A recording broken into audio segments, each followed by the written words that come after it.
All right, ladies and gentlemen. Give me 1 second, y'all. I'm coming. I am coming. All right, welcome everybody. Oh, let me go get the door. I don't want the dogs to start barking.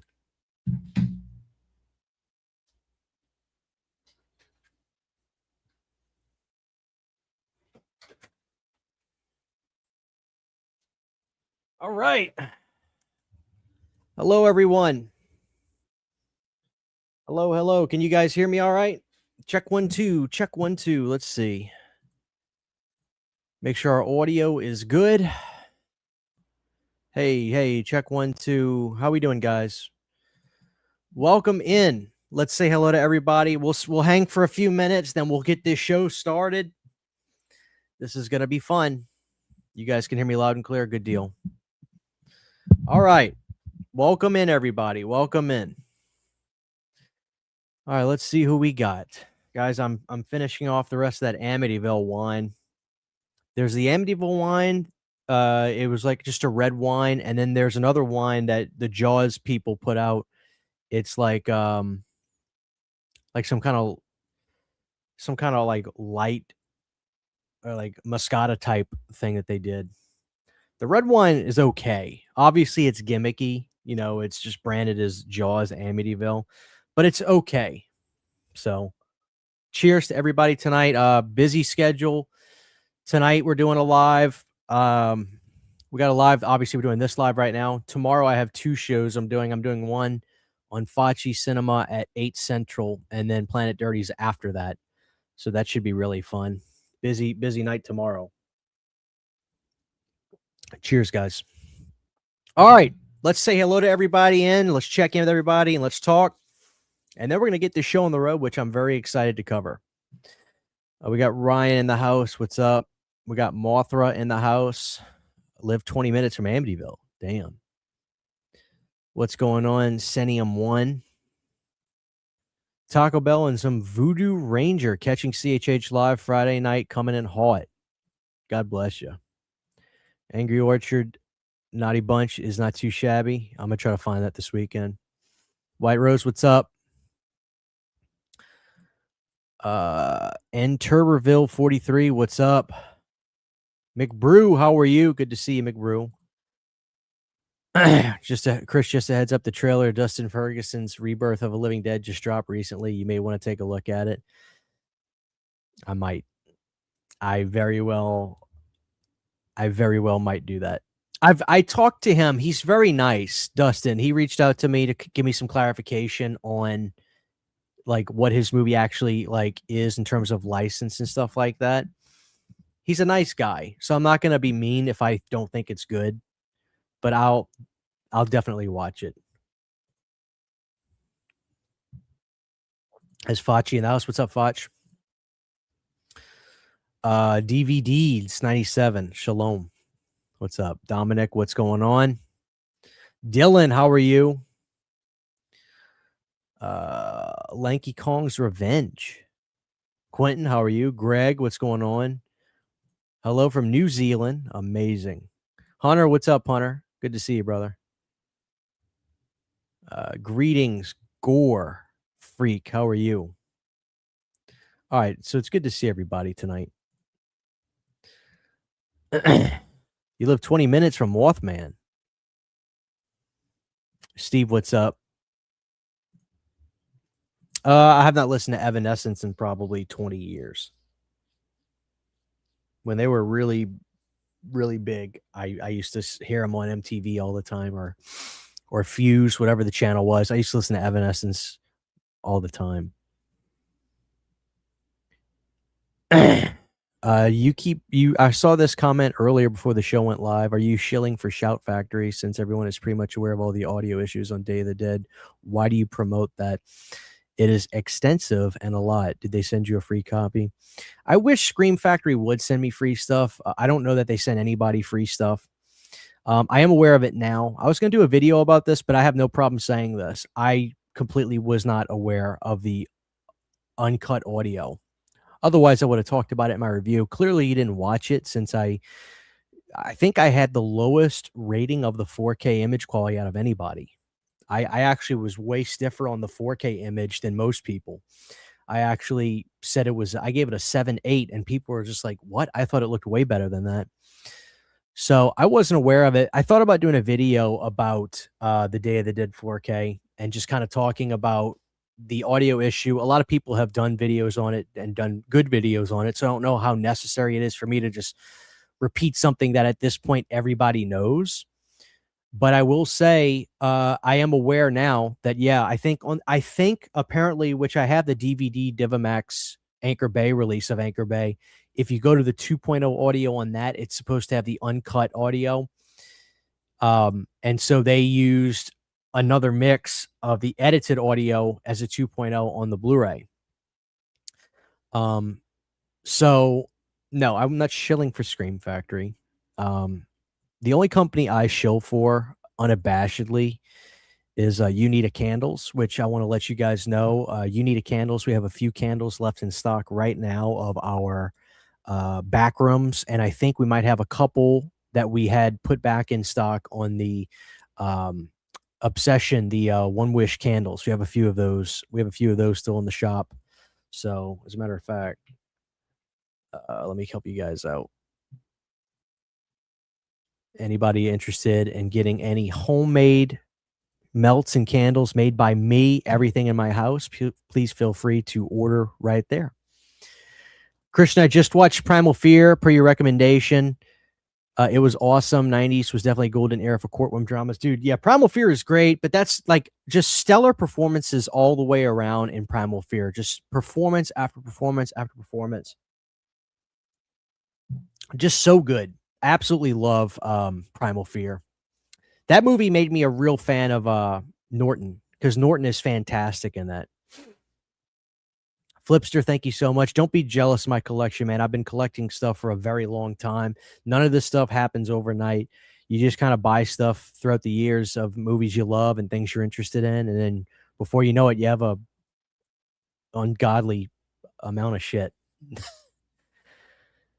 um,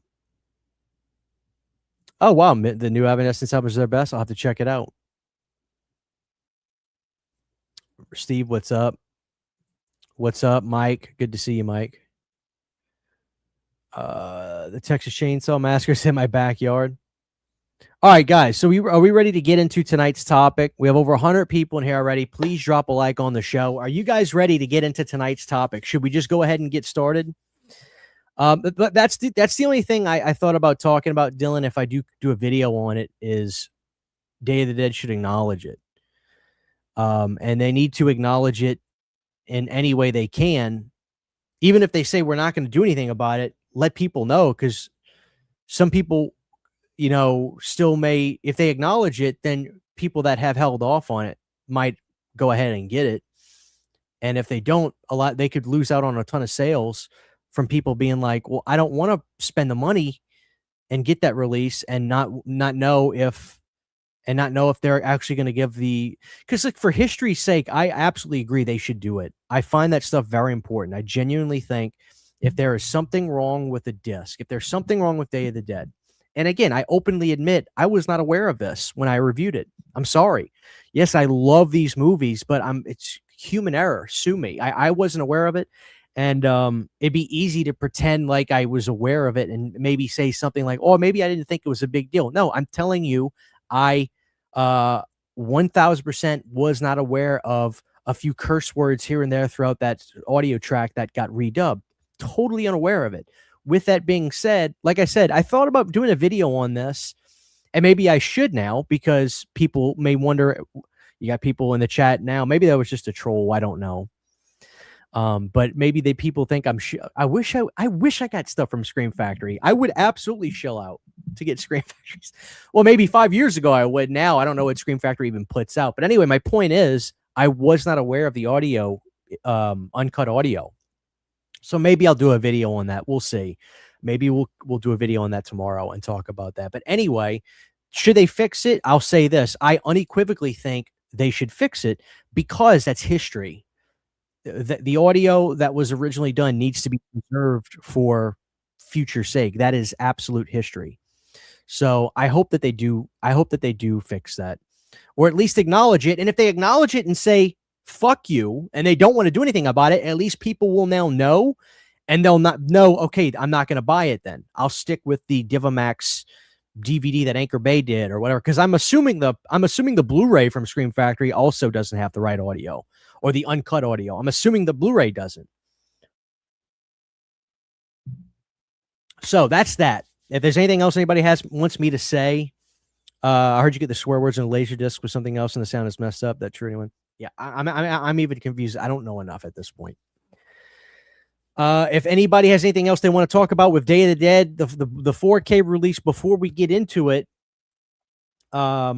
speak now. If anybody has anything they want me to say about it, any questions about it, speak now before we get into tonight's topic, because this got me going, man. I was super interested in this. Oh, the Shout Factory Blu-ray has the right audio. Jesus. Okay, well that actually gives me something to talk about now. Holy moly, I actually made it to a live stream. Welcome. The LD track is fine. Well, there's two LD tracks, Austin. There's a regular media LD, and then there's the Elite LD. So I have to do some research tonight on that. All right, thumbs up in the chat if you guys are ready to get into tonight's topic, because I actually have a lot to say about this. You guys might be surprised about what I have to say. But I have a lot to say about this. So, guys, we got 120 something people here. We only got 57 likes. Come on, just lock in the likes. I want to get going. I've got everything pulled up. I am ready to go. I'm ready to go. Drop a like, guys. Let's get 100 likes. Let's get going. I'm so excited. I usually don't do live streams with topics like this, but I'm so invested in this that we have to talk about this.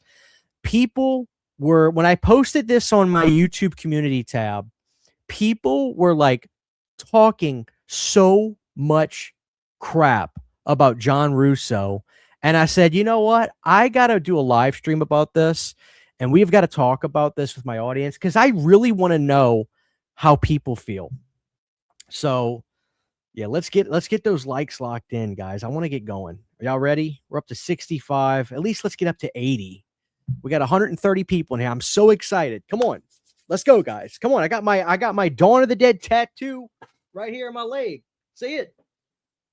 And I got Return of the Living Dead right there. So I love both films. All right.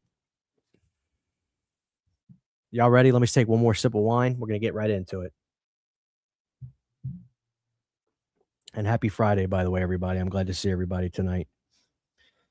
We're up to 66. Okay. We'll get going. Been a fan of yours for 8 months to a year. Thank you so much, DEFCON. I appreciate that. All right, guys, let's get going. Continue to drop your likes in the on the video. I'd appreciate it. All right, are you guys ready? Let me pull the chat out of the screen for a second. Okay. So if you look right here, this post right here, I'm going to highlight it. Heal Chris to John Russo. Okay, and John Russo is, God bless him and his soul, John is in his 80s.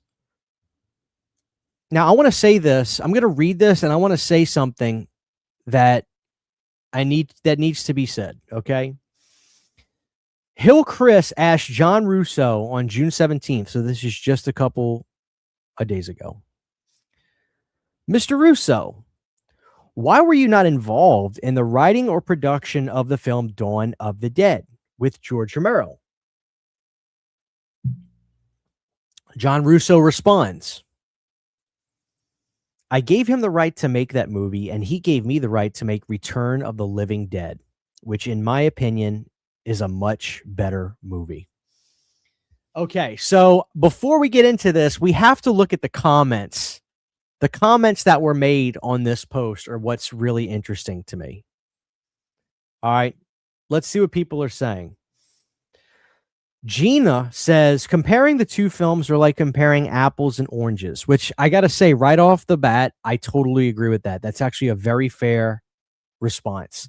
At the end of the day, some people may prefer one over the other, but they're two different things altogether. Again, Chris Burdick repeats the same thing. I love them both. Dawn made me fall in love with Romero's movies, and Return was something that was so gritty and dark. I saw it on TV at 3 a.m. and loved it. Dawn had much more of an influence on my filmmaking, though. That's an interesting statement. Jess Caucasian, gonna be so for real. I love them both. Return was my real intro to the zombie genre, and I adore it because it made me laugh and scared the crap out of me. Dawn is the film that made me love Romero and zombies even more. There's no sense in trying to debate which is better. They are both fantastic, and I think most lovers of the zombie genre would agree that they are both staples in the annals of zombie movie history equally. Then you have people that actually sided with John Russo here. After all these years, I agree with you. Dawn has some terrible acting, poorly painted zombies. At least paint above the cuff line so you can't see its paint. Also, it runs off on everything. It's aged badly. I love the idea, but it's hard to watch now. I love Night. Made me want to be a filmmaker. I don't agree with Simon on his assessment of Dawn of the Dead, but that's his opinion. People are pretty fair on this. Nobody's really dogpiling this, but what's interesting is when I did my post about this, people were brutal on John Russo, calling him a hack, calling him a mean grump, which is so interesting. I don't know if I have missed a lot of stuff that John Russo has said, maybe publicly, but every time I've ever watched documentaries with John Russo talking about George, it's never negative, even in the slightest. He did a movie. It's terrible. It's called my Uncle Johnny is a zombie or something. My Uncle John, my Uncle John the zombie or something. It came out like maybe 8-9 years ago. It's terrible, but there's a special feature on there called remembering my friend George, and it's just an interview with John sitting down talking about his incomplete history with George, and he made it sound like every time they had a turn, people thought they were fighting, but they were amicable and friendly. Even during the split, when they both pretty much, the way I understand it is, both of these guys pretty much had the rights to make the films that they wanted to do separately because of their ownership, and it was a deal they struck with each other. John was able to use Living Dead and use the title, and George was able to make, in essence, a sequel from Night of the Living Dead, but he had to call it Dawn of the Dead instead. There's a little bit more to it than that, but the gist of it is, legally, they both were able to go in their own lane. Now, here's the interesting thing about this, and I got to ask you guys' opinion on this. John made a script for Return of the Living Dead. He made a script.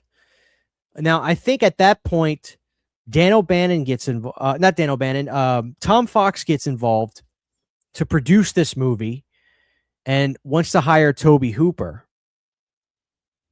Okay? Wants to hire Tobe Hooper. Toby can't do it. Dan O'Bannon gets involved, and I believe it was either Dan or Tom, or really both. Maybe Tom decided he hated it with Dan because Dan told him he hated the script. But Dan said, "I'm not making that movie. I'm going to do a complete pass at Return of the Living Dead myself," and made a peripheral meta film. In essence, like the movie Night of the Living Dead happens in Return of the Living Dead. Everybody's seen Return of the Living Dead. That we know. But I got a question I want to ask everybody in the chat. Okay? Let me ask you guys a question. I want to pull up your answers on this.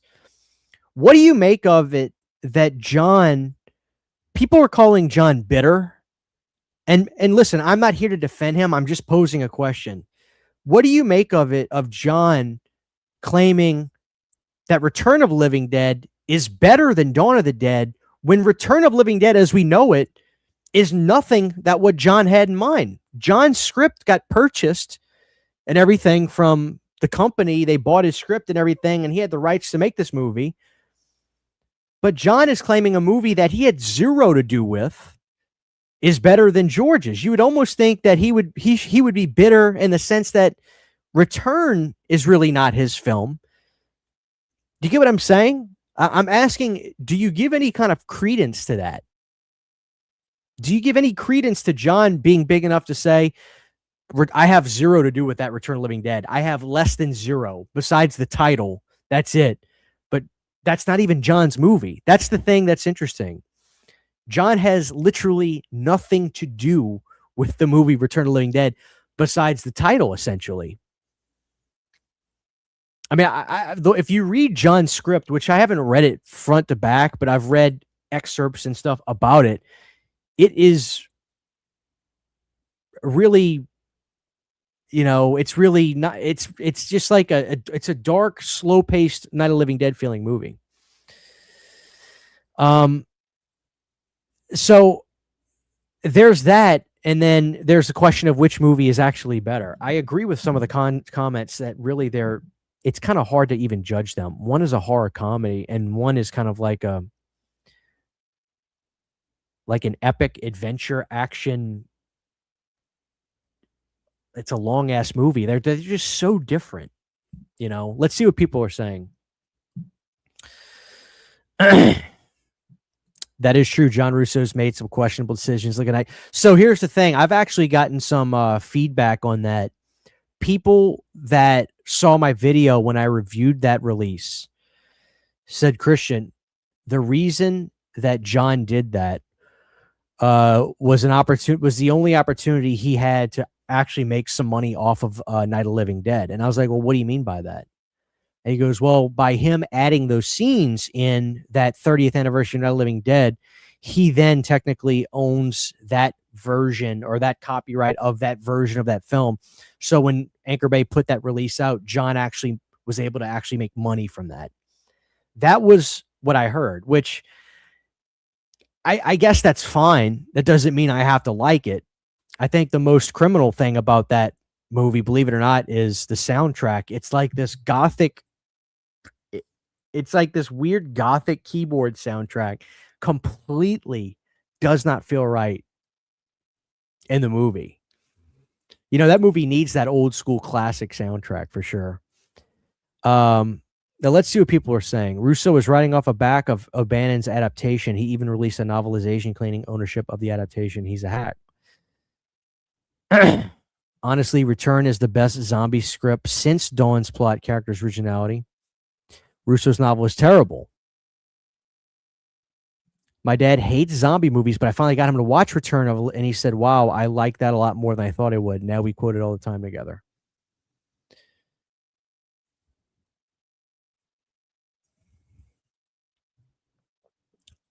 Yes, that was him. As we've now established, that was John. People are saying that they don't like John's novel.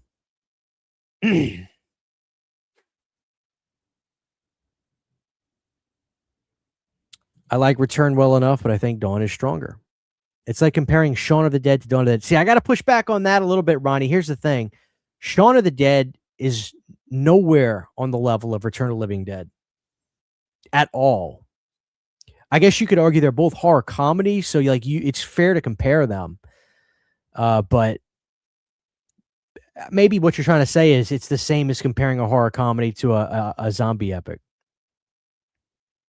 So, as much as I love Return, John is out of his mind saying Return was better than Dawn. All right, so let's talk about this. Now, let me say something that might get you guys mad at me. I don't know. This should be no surprise to you. Here's the thing. If I asked you guys in the chat, okay, well, what is the best Romero Dead film? Odds are a lot of you will disagree with me. I don't think Dawn of the Dead is the best Living Dead film. I think the best Living Dead film that George made is Night. To say that Dawn is not as a masterpiece to me would be to lie, though. I think it is. And it's clear the impact. I think when it comes to impact, you could almost argue that Dawn is as impactful, maybe even more so than Night of the Living Dead. I think the two movies that truly were the two movies that needed to be made to create the slasher genre was Dawn of the Dead and Halloween. Because what ended up happening, as we know, Sean Cunningham said, okay, we're going to get the guy that did the makeup on Dawn and we're going to make Halloween and we're going to mix those two. which is really what Friday the 13th is. Um, so I actually do think Dawn of the Dead is a masterpiece. But here's the thing, I gotta be honest with you guys. I also think Return of the Living Dead in for the kind of movie that it is also a masterpiece. It's my favorite horror film ever made. It's actually my favorite film. Return of the Living Dead is my favorite movie ever made. I'm absolutely like, if you ask me what's wrong with Return of the Living Dead, the answer is 0, and not only that, like, Return like, the thing that always blows me away about Return of the Living Dead, guys, is this. I never had any interest in the kind of music that is on the soundtrack of that movie. Like, if you just played me that music from Return of the Living Dead, I never would have been like, I don't wanna listen to TSOL or 45 Grave or Rocky Erickson. I never would have even fathomed listening to that music. Return of the Living Dead turned me into a fan of that kind of music. So, it absolutely Return of the Living Dead is one of the most pivotal movies I've ever seen in my life. It opened me up to so much. So, I actually prefer Return, but this is where I think John is, and I'm gonna agree with the chat on this, I think John is pushing it by saying it's a much better movie. He does have the decency to actually say, my opinion is it's a much better movie, but it's just like, dude. And who's to say that John maybe doesn't really have some sort of stick up his butt with, not getting the praise maybe that Romero did throughout his career? I mean, let's face it, John never really had any big hits. Um, and John has had his name be a part of things that were less than stellar, like Children of the Living Dead, which he claims no ownership over, and I'd like to believe him on that.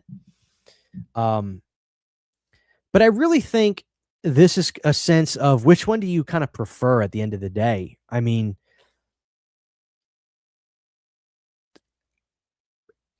you know what I'm saying? It's just let's see what you guys are saying. I see. I would love to interview John Russo. I think he wants a lot of money though.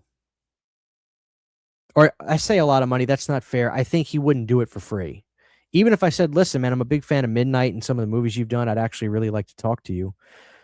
Um, I think he'd want money, and I've never paid for a guest, so I wouldn't wanna start, you know?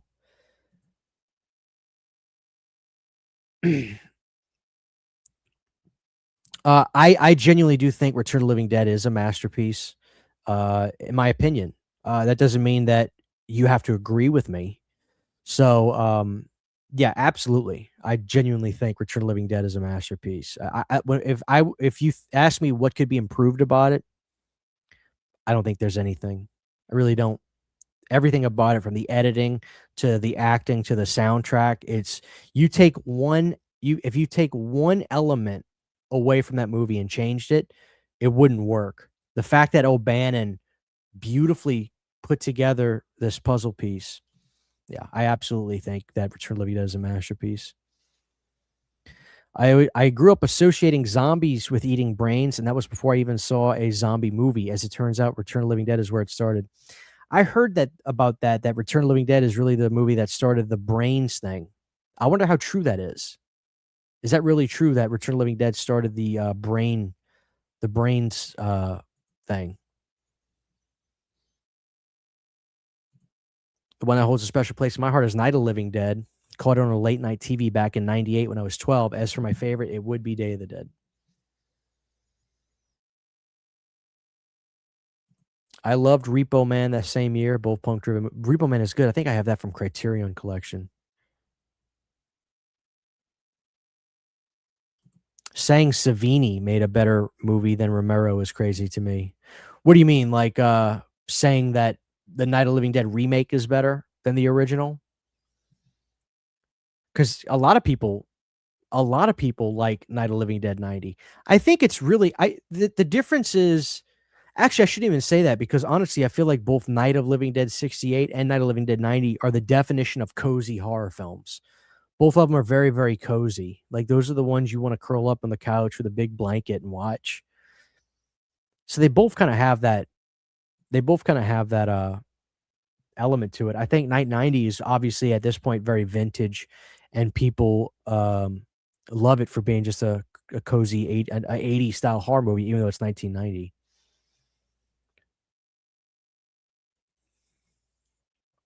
That's interesting, like, that's the thing about the movies I really like, the movies that are my favorites, I purposely don't watch them too much. I'll watch Return of the Living Dead once a year, at best twice a year. Um, Texas Chainsaw Massacre as well, once, twice a year max. I treat them as main event films. I don't ever wanna get used to them. Now, there are movies that I find as comfort films that when I just wanna put something on to keep me relaxed while I'm sleeping or while I'm doing stuff around the house, I absolutely have comfort movies that I'll put on, routinely, and, that doesn't bother me about them. Like, I kinda like they're my comfort films, but, like, my main event for my favorite movies, like Friday the 13th Final Chapter, I only watch that no more than once a year. I never wanna get used to it. Chase, what's up, man? Good to see you.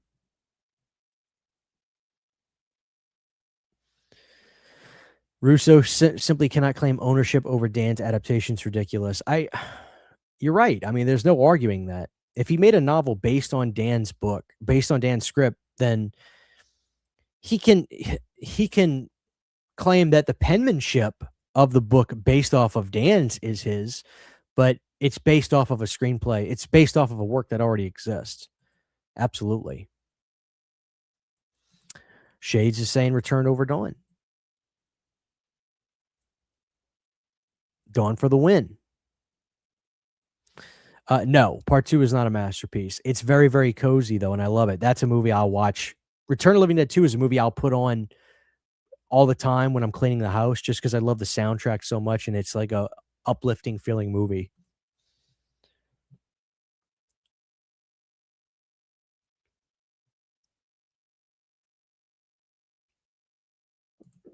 Um, I would specifically single out Don Calfa, Ronnie. Don Calfa to me is the best part of Return of the Living Dead, hands down. Don Calfa's timing, you could almost put a laugh track behind his scenes and it would work because of his timing, how funny he is. Don Calfa is the man. Got to go with Dawn, but I love them both. Just picked up Night of the Living Dead on Betamax. Nostalgia at Night. You should send me a picture of the cover. I've been wanting to see. You're making me want to pop in the Return 4K. You always should pop in the Return 4K. Comparing Night and Dawn is like comparing Nightmares 1 and 3 to me. It's funny because I lean more towards Savini 90 when it comes to Night. That's another thing. It's like the Elm Street films are very individualistic as well. I think, like my favorite is 2. And if I'm feeling like watching Elm Street and I want to get a certain vibe, if I want something more soundtrack oriented or something more 80s feeling, I'd go with 4, right? But if I want to watch one that has more grit, I'd go with New Nightmare or 2 for sure. And my favorite is 2. But the thing is, it's like I don't need to be in a nightmare. I don't have to be in a Nightmare on Elm Street mood to put on 2. I can just be in the mood to see 2 because I see it as it's. I've said this before, but like if you ask me why I love 2, I look at Nightmare 2 as New Nightmare. That's my New Nightmare. And what that means is I don't think that's really the Freddy from the other films. I think performance-wise, the way Robert acted, that was a demon. That wasn't Freddy. That was something else. That was some sort of entity that was coming out as Freddy the way he was in New Nightmare because he's so dark in 2, it's unbelievable. Unbelievable how sinister Freddy is and Freddy's Revenge. So I look at part 2 as its own thing, and I don't care about the rules. Like I kind of like that he is going for a possession angle. It's scarier to me. So I'm getting off on a tangent here, but your point about Nightmares 1 and 3, it is almost weird to compare them. It depends on what you want more. Do you want a movie with ungodly cool special effects, or do you want a movie that's more gritty and grounded and nightmarish, sure, but almost more grindhousey? Which one isn't a grindhouse film, but it certainly has a slightly more of a feel that way than opposed to 3. 3 feels like, an extravaganza. Bigger everything's bigger, badder, better, right? Bigger cast, bigger special effects, bigger death scene. Like everything is just bigger, bigger, bigger, bigger, bigger. Excess 80s, and that's what I think Dream Warriors did to the fullest. I love the different locations in Return of the Cemetery, the mortuary, the warehouse. Different characters running to different locations keeps things fresh. Do you think the value of the original Puppet Master box set from 20-something years ago is going to go down in value because of the new box set being released? Probably. I don't think there's a whole lot of people that are interested in the old little trunk box set because Charlie always puts the trunk box set back in stock. He might not have done it for a while, but it makes sense that he's doing it again. The version I have is not the first rendition of it. It's certainly one that he's put out a while ago.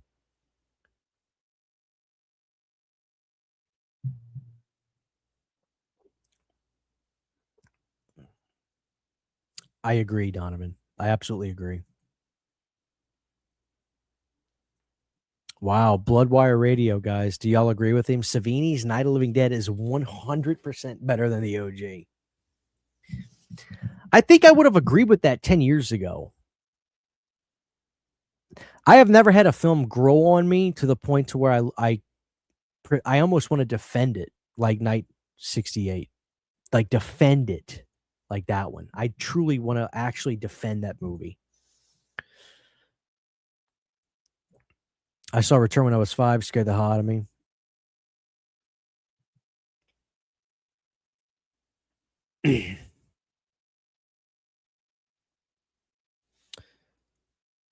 I listened to Friday the 13th at work. They relax me. I don't know why. Oh man, imagine you just moving around at work. You're at your desk, and nobody hears what your earbuds are playing, and your earbuds like you just hear. Imagine if it's part 5. Hear me out about Barbara 1990. Patricia Tallman is awesome. Yeah, I think most people would agree with that. It's different. That's what makes it unique. I think most people would agree with you that she's awesome. What's up, Charlie? Good to see you, brother.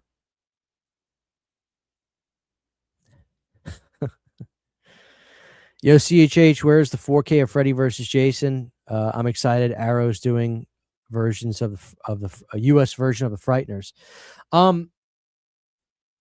I think I'm gonna have Cliff back on the channel sometime in early July, and we'll see. I have no idea what he's gonna say, so I can't obviously say. Oh, maybe he'll say Freddy. I have zero clue what he's gonna say. He may not have any stuff for me. I don't know, but he's going to come back on the channel for another interview. There's a lot to talk about just as is, but who knows, if Cliff's in a good mood, he might sprinkle some surprises on us, but obviously there's a lot to talk with him about with Toy Robot. And we all saw, here's the thing, guys, we all saw last year, Arrow Video share trailers of the Halloween films. I think Arrow is going to be doing something with the Halloween films. I think that's crystal clear just based off of seeing what they showed on their YouTube channel. Like you don't share trailers of movies just for the fun of it.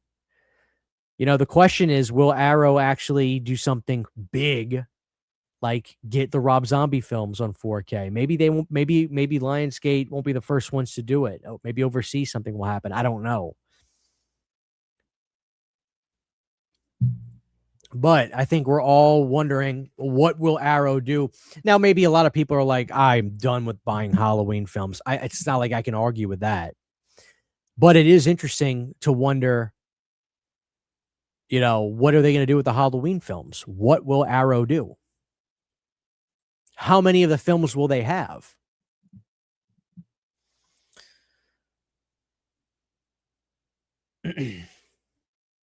Dude, listen, Flesh Eater is a masterpiece. I'm just trolling that other guy that asked me if everything was a masterpiece. Not that I'm saying he was trolling, I'm just messing with him. I love Flesh Eater. Flesh Eater is fantastic. That is one of the coziest zombie films ever. And Bill Heinzman is my favorite zombie of all time. I agree. It is. It's very comforting.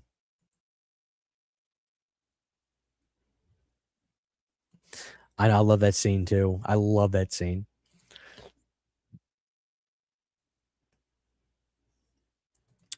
That's true, but I think and here's the thing, Deep Red Massacre. I think I think Russo made another novel after the movie came out. I actually have it. Russo made another novel after the movie came out based off of the movie. That's what I think people are referencing, and that's what I have. Oh, James Cameron is money. Absolute money.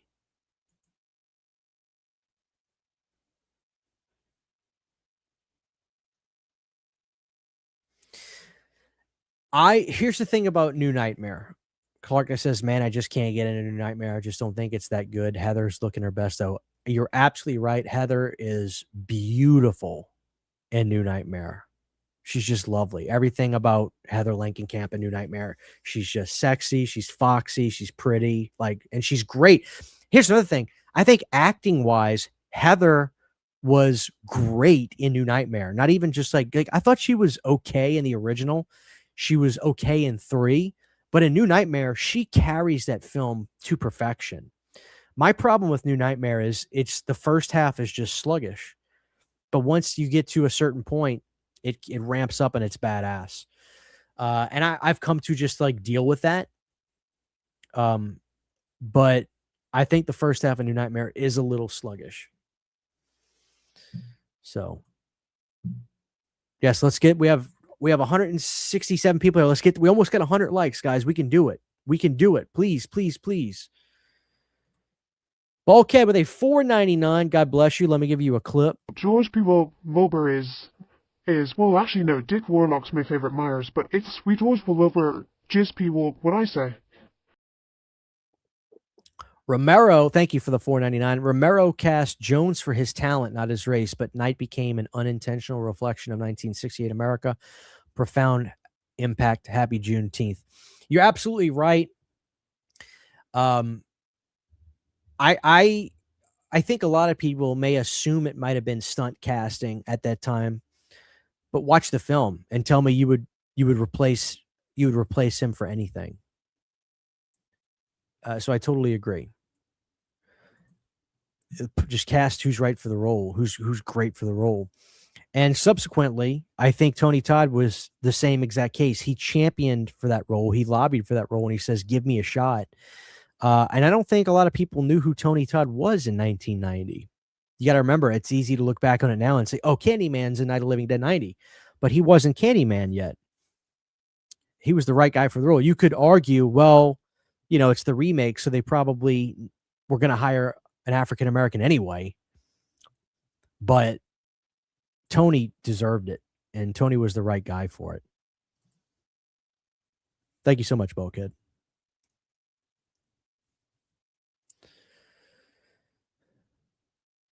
I agree about Halloween too. Yeah, it is bad.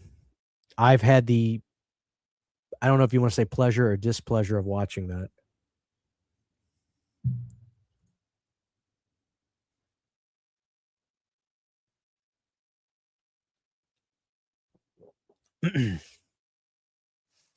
I read yesterday that Nightmare 2 is the gayest horror film ever. There are tons of articles about this. I never heard of this. Has anyone known about this for years? Bavensky, I don't know if you're trolling, but I'm going to treat you like you're not.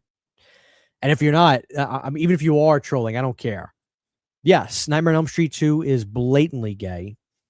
The whole possession of Jesse can be looked at as Jesse, the character, wants to be around Grady more than he wants to be around his girlfriend. When stuff hits the fan, he doesn't want to go to his girlfriend and say, "Help me, protect me." He runs to Grady.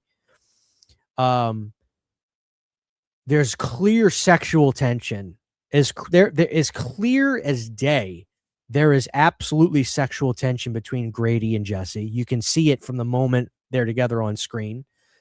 There's all the innuendo stuff like the Probe board game and stuff that's become kind of legendary. I have a buddy that actually sent me the board game of Probe because of Nightmare 2. You can see it in the closet. That might be another innuendo thing that the pro board game is in the closet.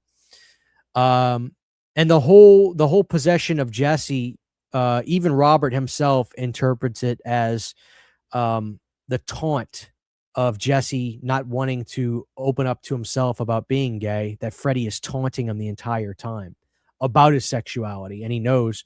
And not only that, Chaskins, the writer of the film, has openly said, yeah, that's yes. It's about that's exactly what it's about. So it's not a secret at all anymore. It's 100% true.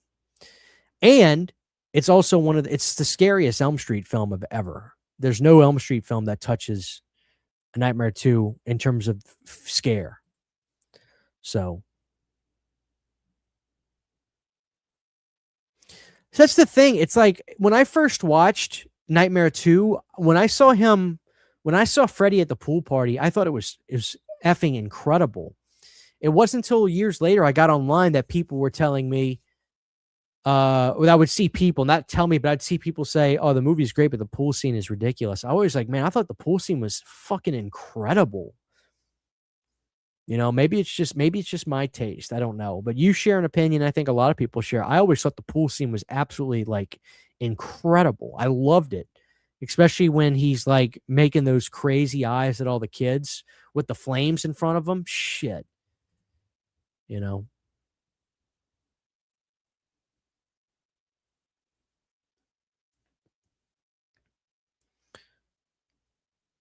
So CHH, I have been checking Umbrella Entertainment and Second Sight Films' new upcoming releases of horror thriller films.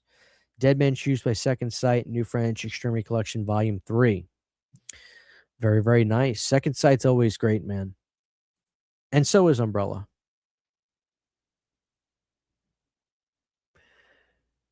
Looks like I'm drinking blood. It's just dark red wine. It's pretty good.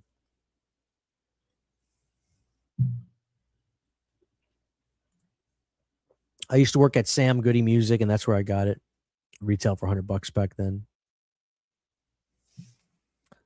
Life Force is insane in the best way possible. That I will say.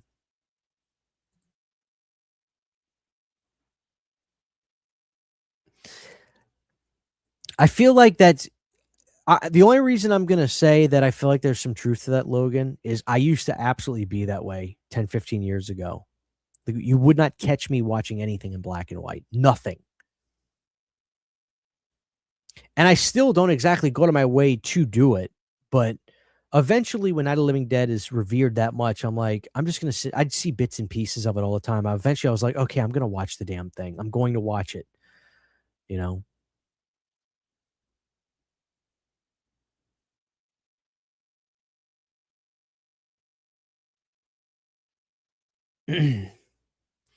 That's a great question, Christian. Thoughts on what Toby may have done with Return of the Living Dead? I don't know.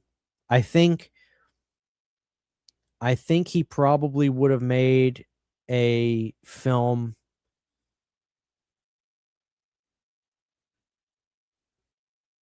probably dialed back in humor, but more like dark humor and like more bleakish with a sense of dark humor.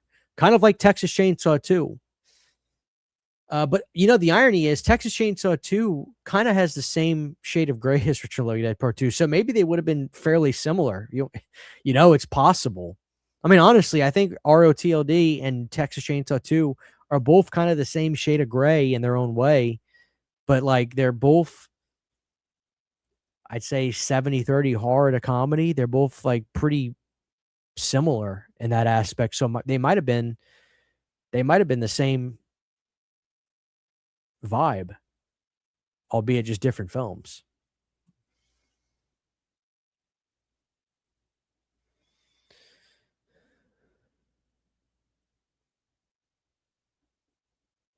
Oh man, like yeah, the documentary, More Brains, where Peck does the narration.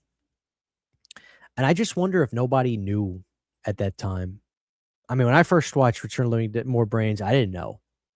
I had no idea.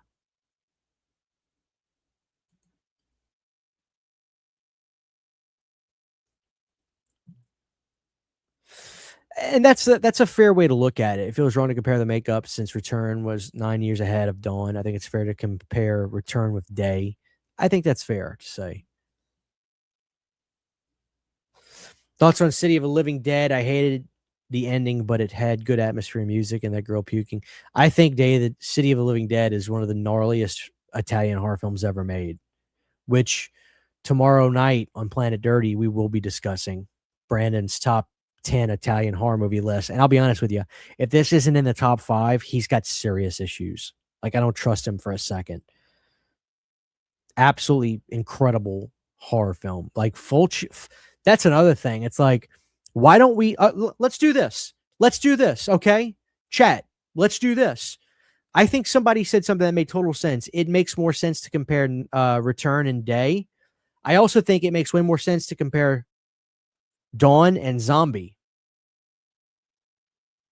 You understand what I'm saying? I think it makes more sense to compare those two, if I'm being honest. I feel like I'm not in half of. There we go. Feels like I'm like in half of the camera shot. Who are you telling, dude? You think I don't want them damn Friday movies? I want them.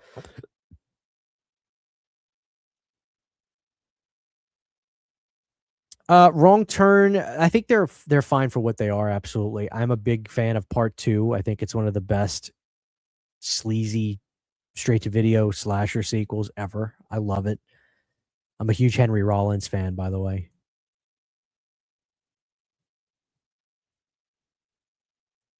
Am I excited for the new Evil Dead Burns? I guess I am. You know, I can't dismiss it. I haven't seen a bad Evil Dead film yet. So I have not seen a bad Evil Dead film yet. So I guess I should be excited for it.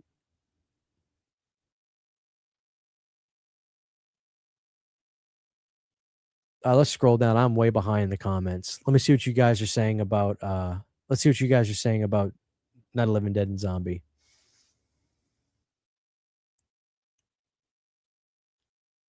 Zombie is slower and doesn't have Miller Roush yelling dummies, dummies, dummies. Dawn of the Dead is better than Zombie. We got to have some Zombie fans in the chat tonight. I guarantee I'm going to see some people say Zombie. Dawn over Zombie for sure. Never mind, maybe not. Dawn over Zombie.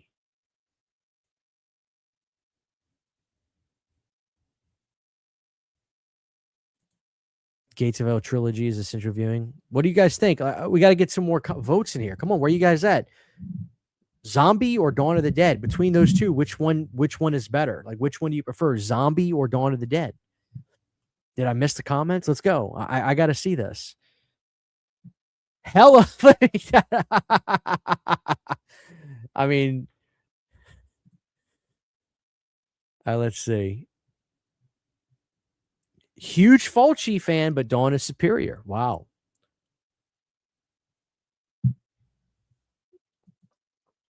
I would have never known about Zombie without Tabata Vision's older reviews.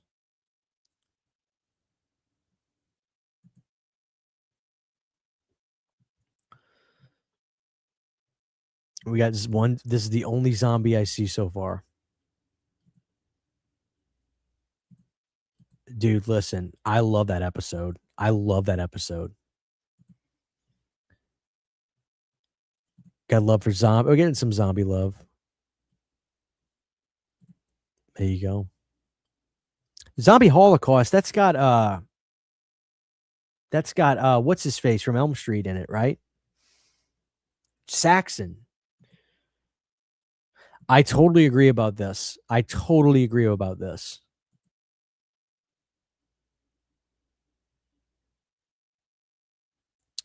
Never been a Fulci fan. We got to get you straight, Seth. That's crazy. We got to get you on that Fulci train, brother.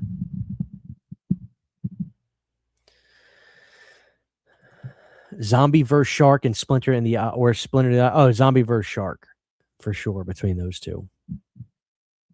Just visually, it's wild to see that.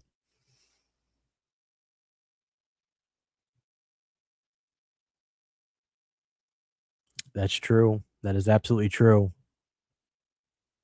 John Saxon. I kept thinking, I was like, no, Saxon is a band, which they are, but I was like, no, his last name was Saxon. All right, listen, Train to Busan is awesome. I love that movie. I wasn't expecting it to be as emotional as it was.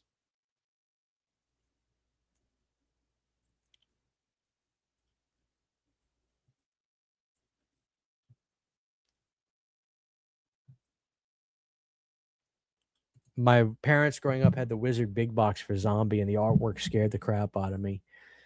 As a kid, watched it finally in high school and loved it, but I prefer the look and score of Dawn.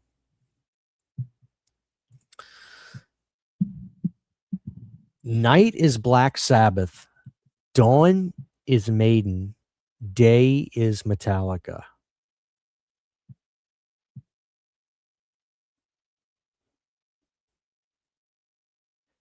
I feel like I agree with that. I feel like I agree with that.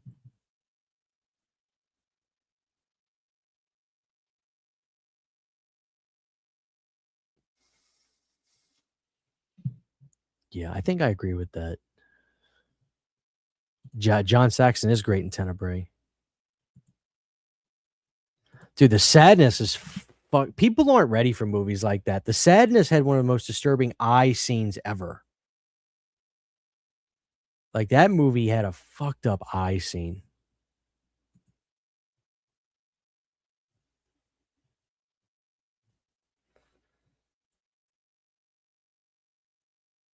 It is a great documentary. All right, guys. So just in case anybody missed it, I'm just going to recap. We talked about Russo saying, I gave him somebody asked him why he wasn't a part of Dawn, and he goes, I gave him the right to make that movie, and he gave me the right to make Return, which in my opinion is a better film.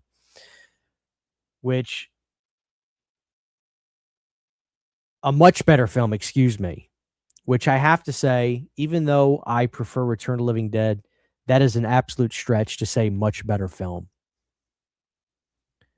So I think everybody has kind of agreed that Russo is probably a little sour that, Dawn of the Dead essentially has a whole convention based off of it and Return doesn't. But Return doesn't need that. You know, I agree that the impact on Dawn of the Dead is quite frankly just that much bigger. It is. I totally agree with that. So maybe a little bit of sour grapes from Mr. Russo. It might be sour grapes, folks. Oh, dude, Living Dead at Manchester Morgue is money. That's a good one. That's a really good one.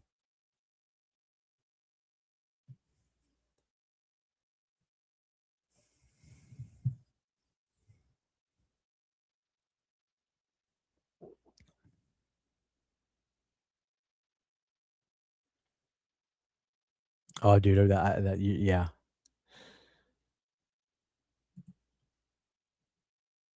Bad comparison. Metallica sucks.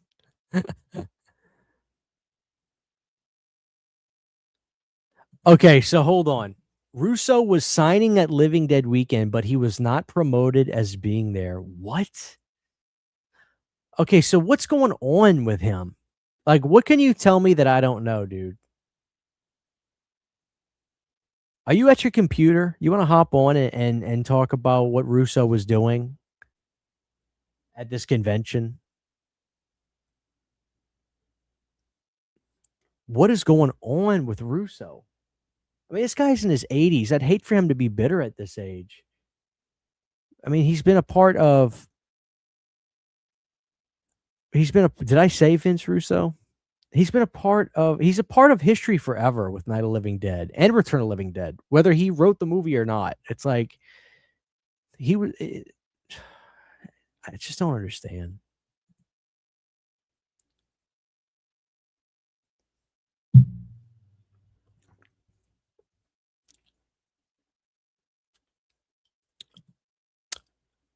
It's it's I would assume it's a fair collaboration, but you never really know.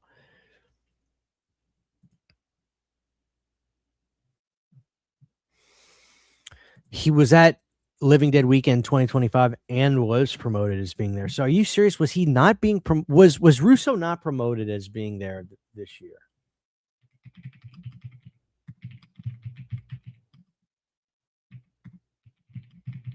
Let me see. This is interesting to me.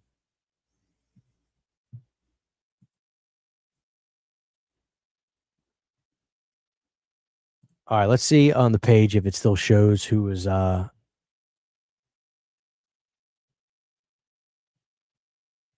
right, let's see.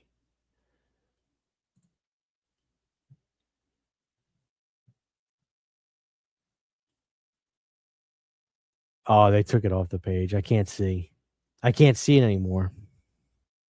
I can't see it anymore. Damn it. They updated the website. I wanted to see if they actually didn't have him listed. That is crazy.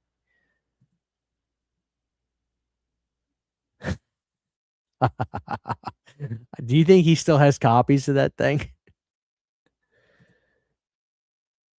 Oh my god. I did see some of that, some video of that too. Maybe not the same one you're talking about, but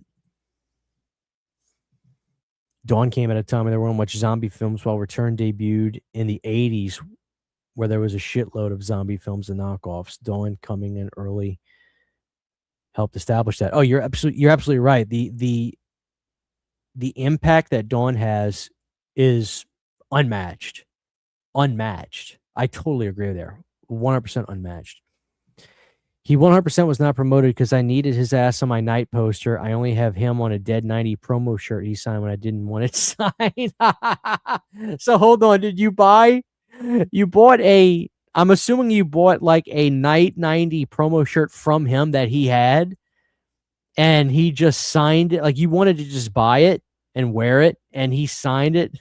So then you couldn't wear it because you just look like an idiot walking around with an autographed T-shirt. Please tell me that's not what happened.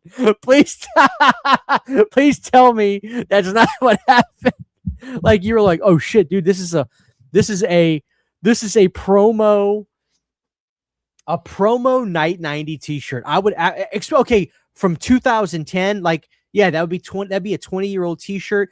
I think at that point I wouldn't be like too uppity to like not wear it. I'd be like, oh fuck yeah, I'm gonna wear this Night 90 T-shirt.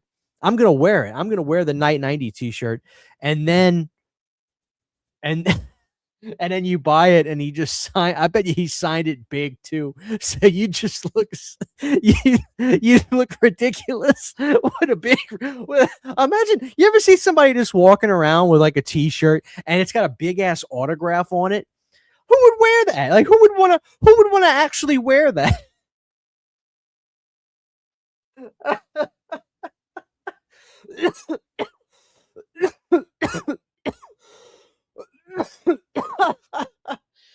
Oh Jesus. That's so funny. Does anybody else have war stories with John Russo? God, man. He was peddling his can of fucking Spam from the 60s. Old boy needed that cash.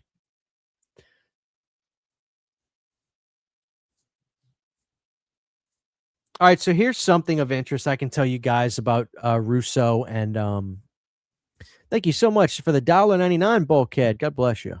Appreciate the super chat. I'm gonna go fucking buck wild for Easter this year.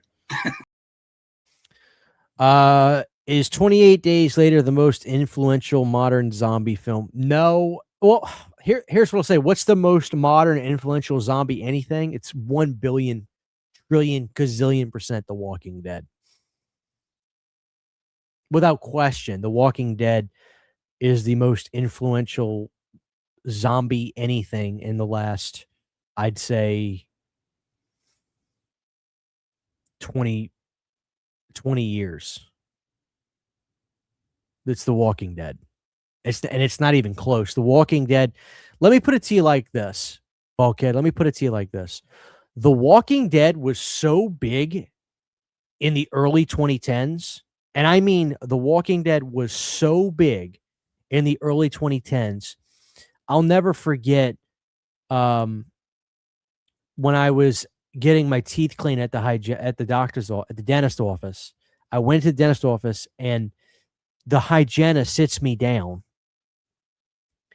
and she's just like, I think I was wearing like a fucking Scream t-shirt or something.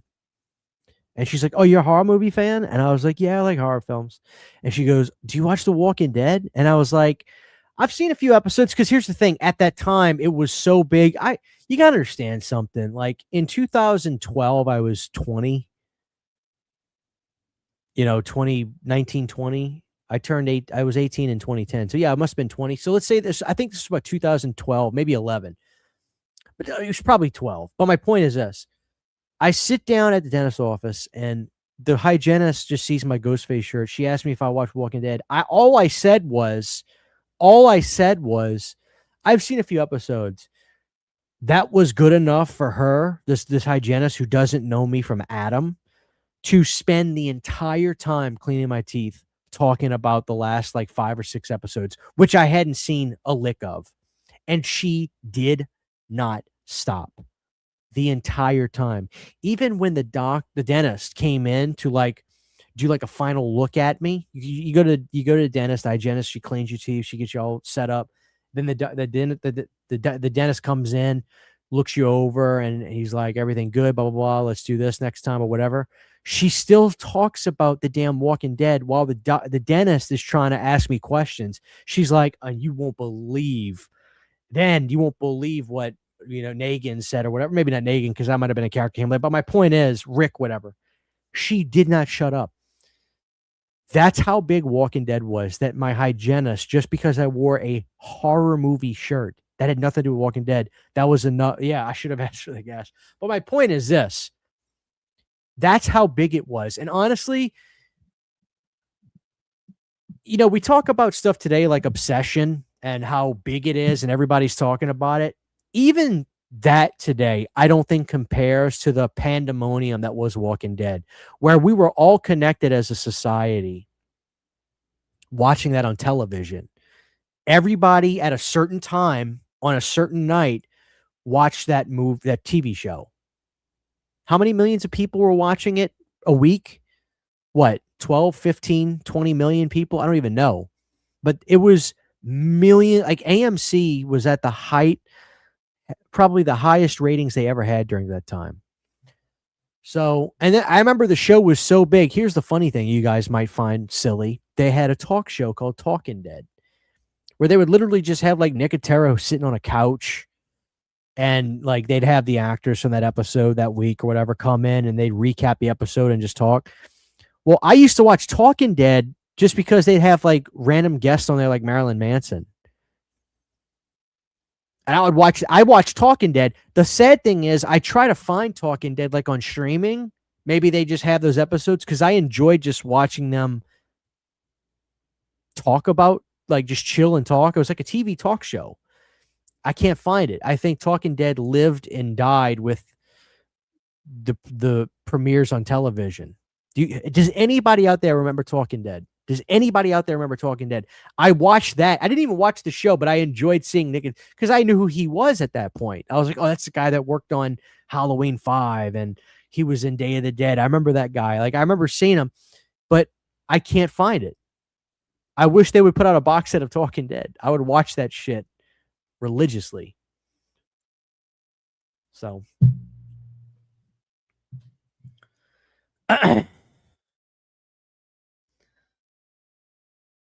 anyway,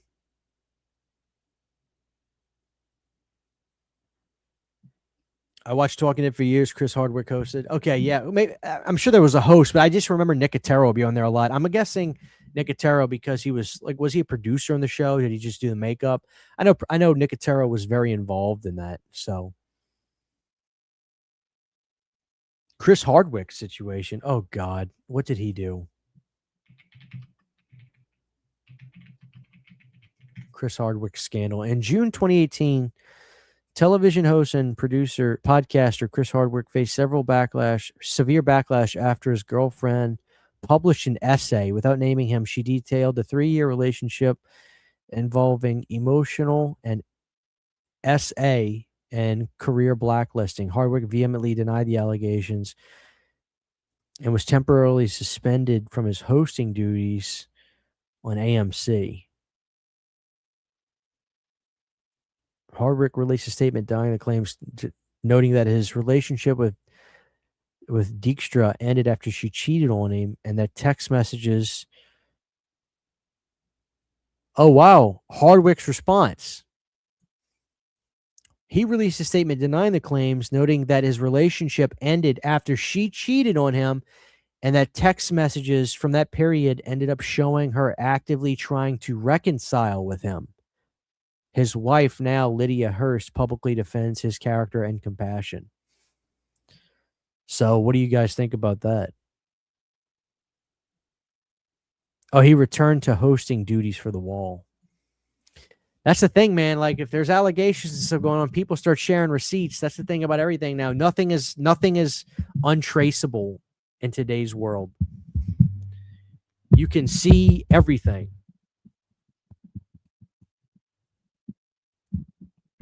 Adjust my mic. There are slow burns, but Daryl Dixon and Dead City are worth watching. That's another thing, man. It's like, how many spinoffs? There was also Fear the Walking Dead. He directed some episodes. God, I can't get this mic adjusted right. I love talking to. Yeah, so you guys remember the show.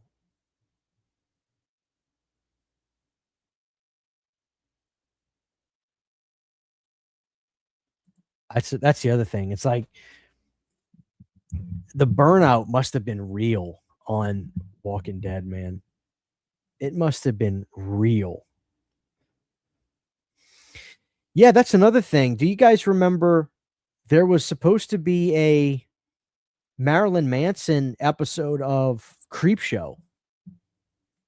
Do you guys remember that? What was the Marilyn Manson Creepshow episode about? All right, so listen to this.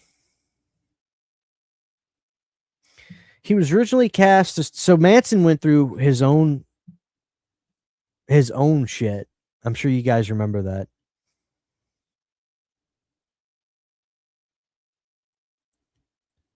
I bought the Walking Dead comic #1 when it came out, sold it on eBay for $650 when all the TV show hype was going on. How old is the Walking Dead episode 1 comic? Like, when did that come out? Like, was Walking Dead a thing? Like, so Walking Dead was a comic. It had to have been, right? It was a comic series well before it was a TV show. All right, guys, listen to this. Manson was originally cast to star in a segment for season 2 of Creepshow, but the producers canceled and scrapped his episode in February of 2021. Showrunner Greg Nicotero made the decision in under 4 seconds after multiple women. Oh God, I didn't know this. Listen to this, guys. Nicotero made the decision in under 4 seconds after multiple women, including his own ex-fiance, Evan Rachel Wood, publicly accused him of SA and something else. Because the episode was permanently pulled, it never aired, and its plot was never released to the public. I wonder what it was going to be about.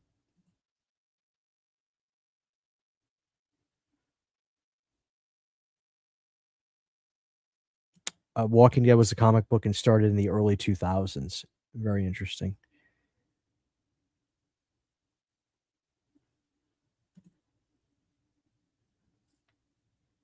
Graphic novels.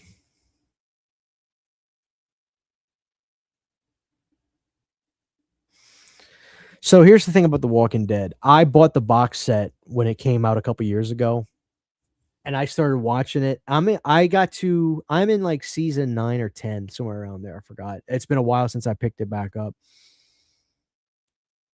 There are certainly some high spots in seasons 3, 4, and 5.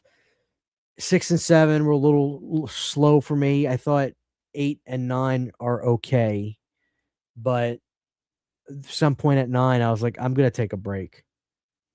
I'm gonna take a little bit of a break, and honestly, it's probably been like since the end of last year since I've watched it. You know, I'm sure it gets even better at a certain point, but that's the thing, man. It's like some of these shows, like they fucking keep them rolling, and they keep these shows going for a long ass time.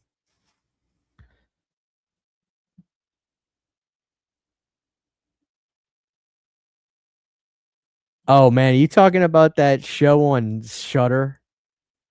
That ridiculously scripted show, like horribly scripted. Is that what you're talking about on Shutter?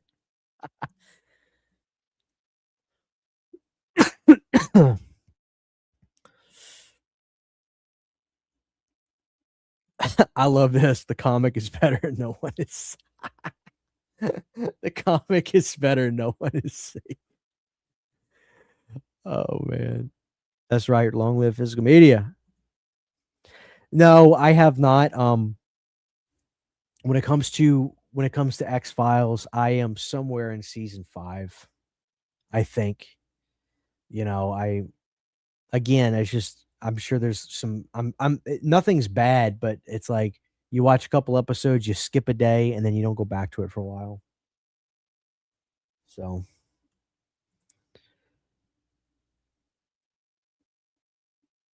was he really?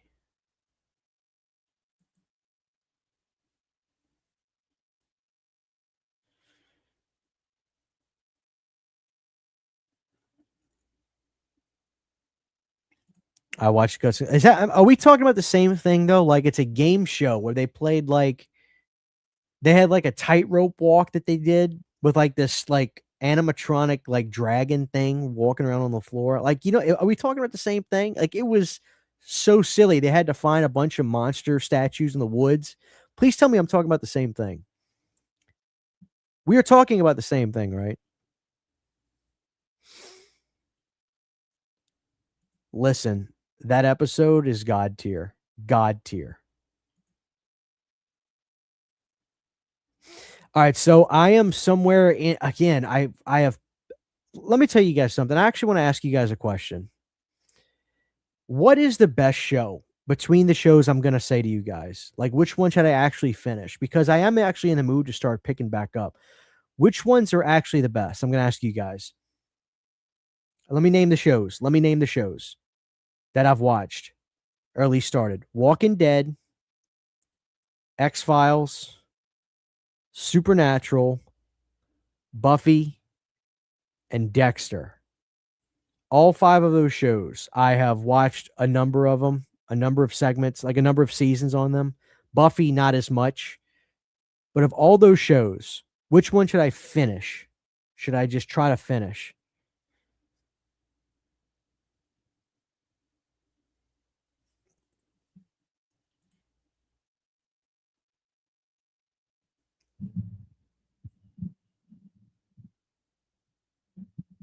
I know there's it's a lot of material to watch.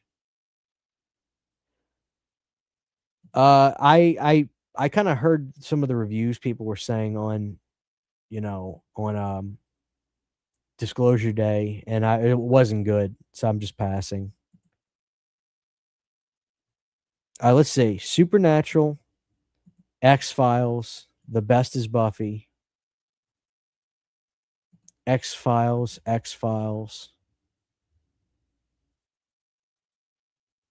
Buffy, X Files, X Files, X Files, X Files. Don't watch X Files after the Terminator 2 shooter rise. Yeah, I think one of my DVDs has them on the cover, and I'm just like, oh, somebody got, hired on. Buffy or X Files, they're all pretty good. Supernatural has a Scooby Doo crossover. What are you talking about? Buffy is way better than Supernatural. Damn. See, I really like Supernatural. I'm really a fan of it. I'm a fan of that, like, kind of like gritty, blue collar, like just dudes driving, badass, vintage sports cars, good soundtracks. You hear bands like Asia playing and Carry on my wayward son. I love hearing those songs in that show. Like I fucking love Supernatural. And I'm also a Dean guy. Sam's a little too much of a whiny baby.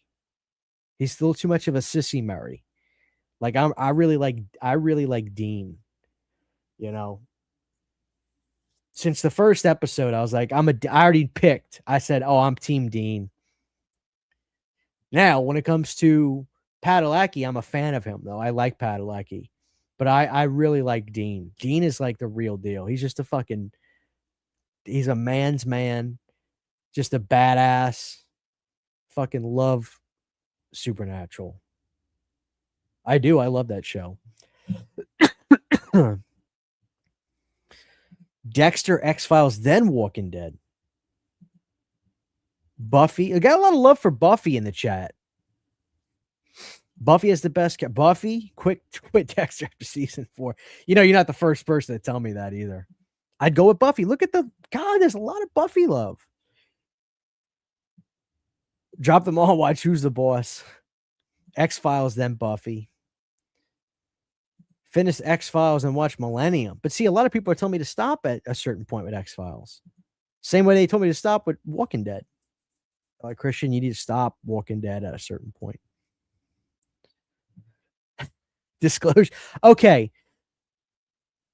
I got spoiled for Disclosure Day. Like, somebody spoiled the movie to me, and it sounded as lame-o as it.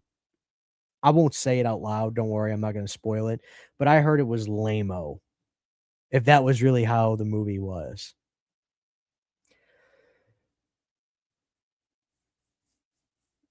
All right, so we got a lot of love for X-Files and Buffy. Those seem to be the... Put Angel on my list.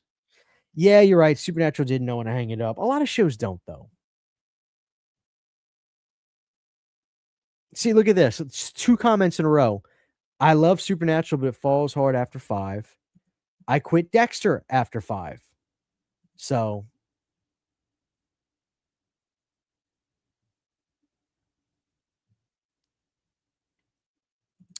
I never watched the show at all before. It's so funny because the show essentially started right when Katrina hit, from what I understand.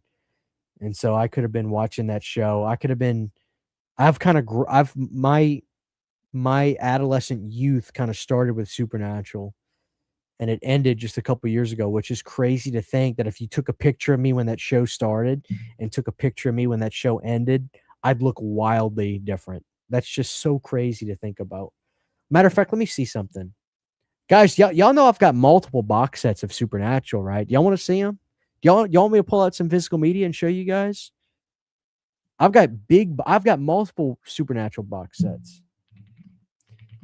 When did the first episode of Supernatural air?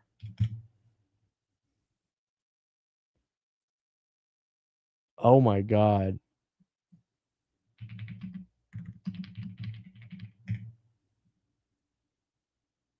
So Supernatural started right as Katrina hit.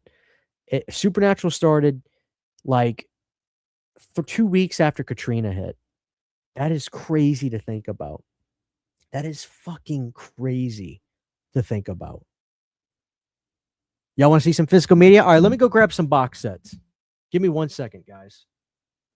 I usually save these for super chats, but I'll play this clip tonight. Dude, this movie, this is the best Children of the Corn movie. It looks the most expensive. It looks the most polished. It has really good cinematography. The color grading kicks fucking ass. The score is really good. The main chick in it is really good. It's her first starring role. It's the chick from, what the hell's her name? The chick from,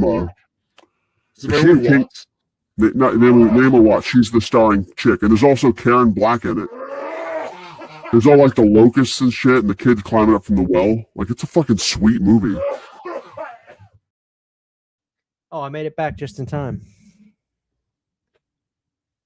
All right, guys. So here, y'all check this out. I got something to show y'all.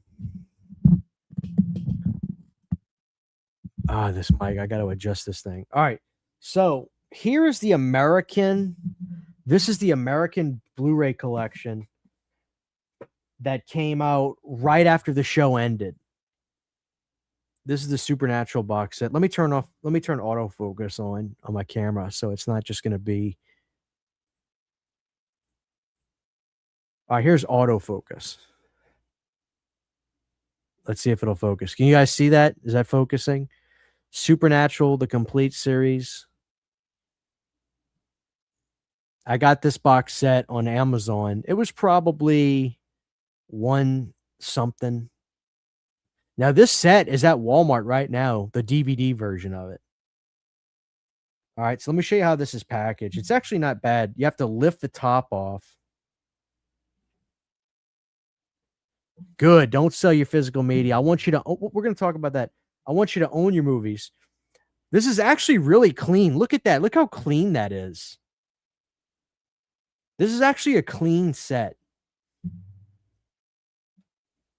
Like the way they package this is good. You know, even these Blu-ray cases, they're done very well. Look at this.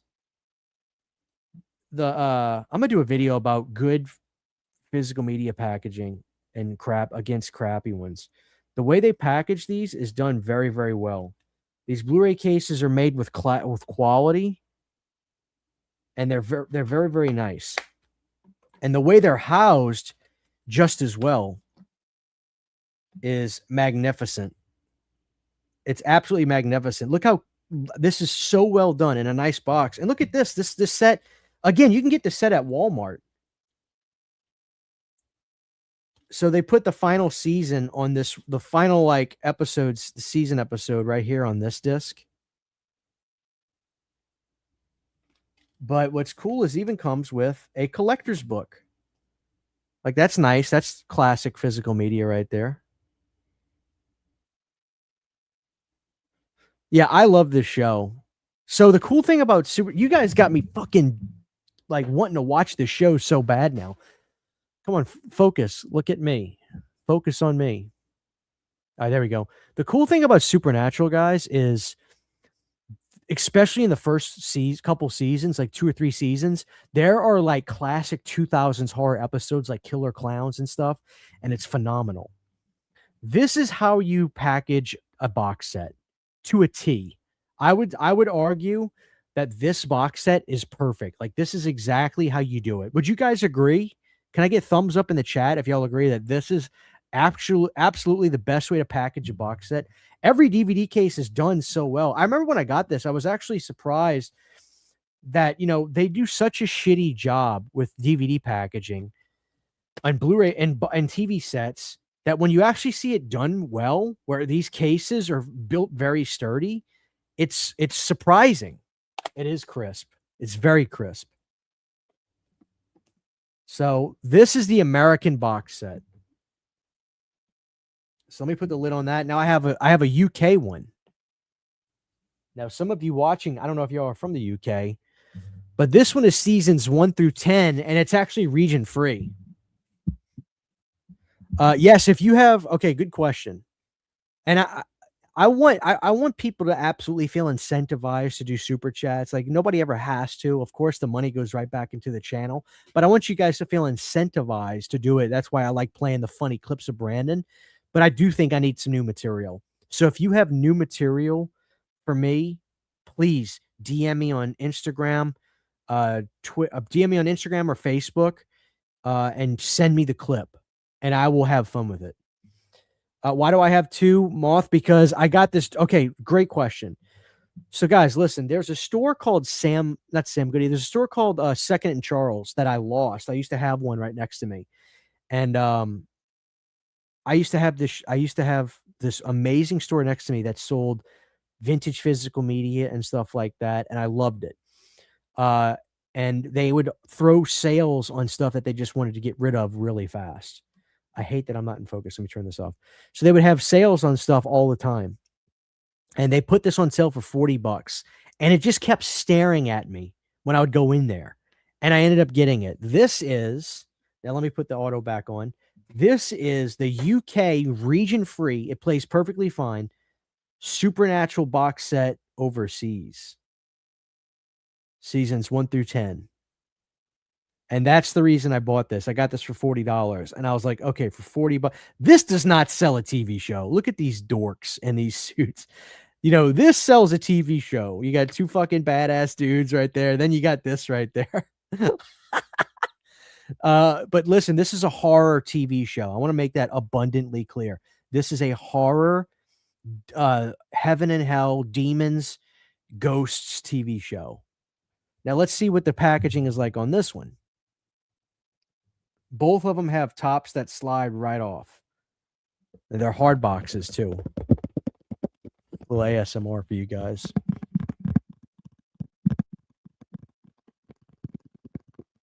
Okay, that's enough of that. Again, this is fucking beautiful. This is how you package a TV show.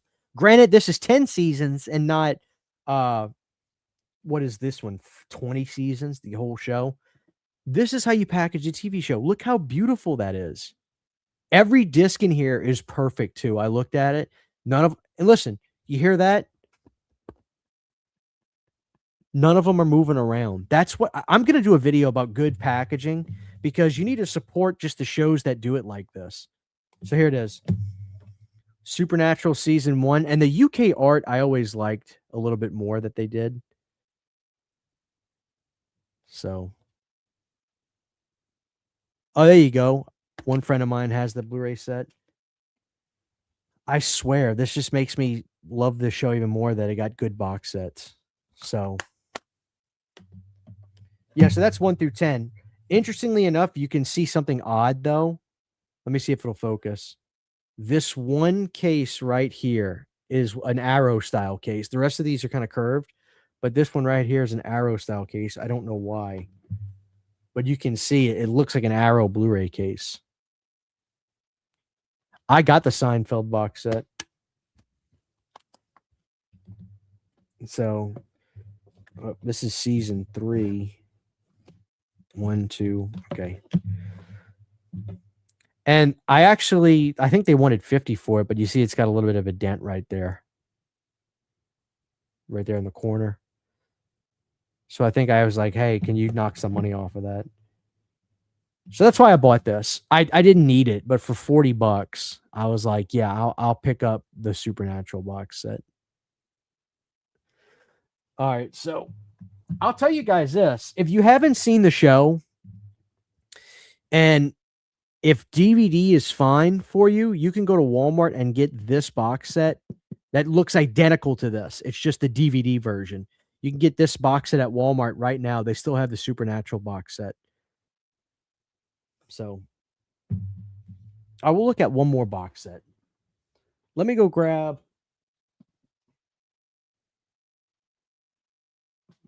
All right. Let me show you guys something really cool, Walking Dead, that I have. I'll be right back. I'll play another clip for you guys. Let's do a classic. Make it with just the kernels, add your salt in there after it's finished, and instead of shaking it up with that popcorn butter and oil stuff you're talking about, use some grapeseed oil. Grapeseed oil and salt, it'll change your life. I swear to Christ. I'm coming, guys.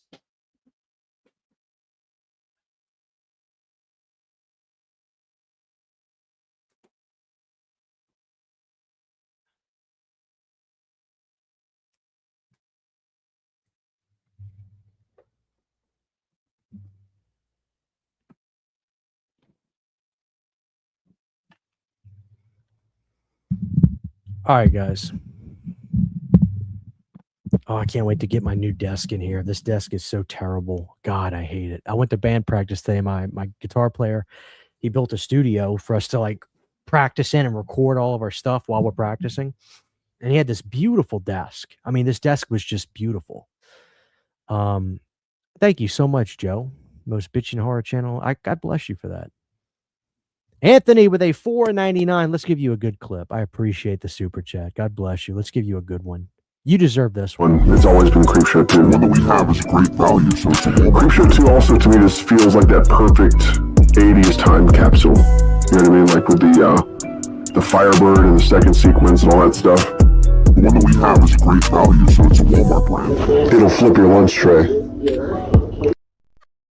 Sometime throughout the day tomorrow, I'm going to try to make some new clips for Super Chats for Planet Dirty. I'll try to have at least one new one, but if you guys have submissions, please send them to me.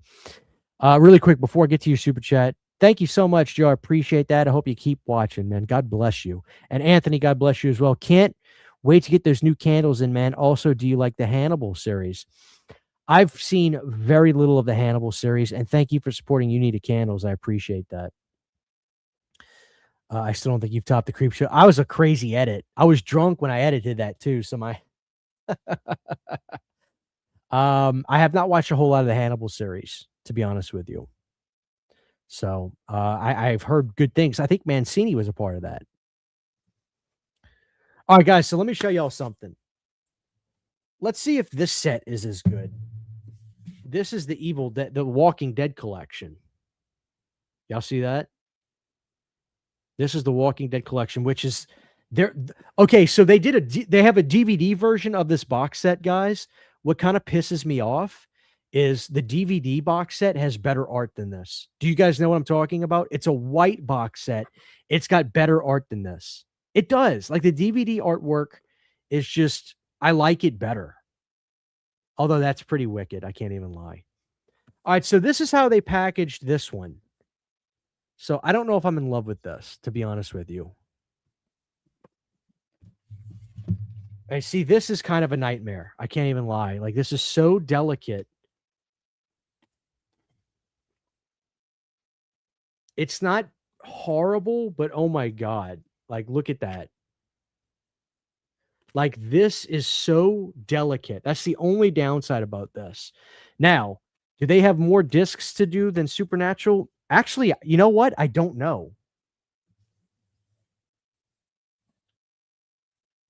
I wonder if they'd be better off just... Okay, so here's the reality. I'll tell you why they do it like this. The shelf space that this requires is less than half of what the Supernatural set is. That's probably why they package it like this. But this is very dainty and delicate. The artwork on it is nice. And I actually told people when I got this, I said, if you buy this set, the set was like 150 or something.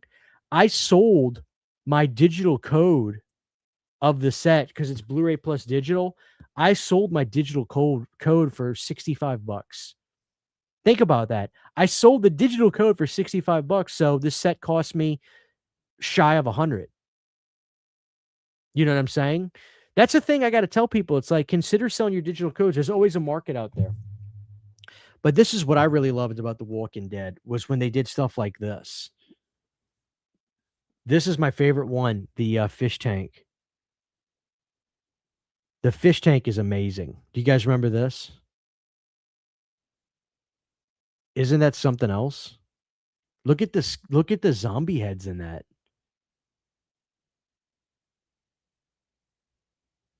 Like, look at that. Look down there. That is terrifying. Like, they did such a great job on this. Now, the cool thing is how hidden the button is. Can anybody guess where the button is to turn this thing on? I want to see if somebody gets it. Can somebody guess where the button is to turn on there's LED lights in here. Where is the button? Let me see. I'll give you a hint. You can see it. The button is on the front. Can somebody guess where the button is? See who gets it. It's amazing artwork, though. I mean, is that Evil Ed? Look, you got the X on the forehead right there. Nobody's got it yet.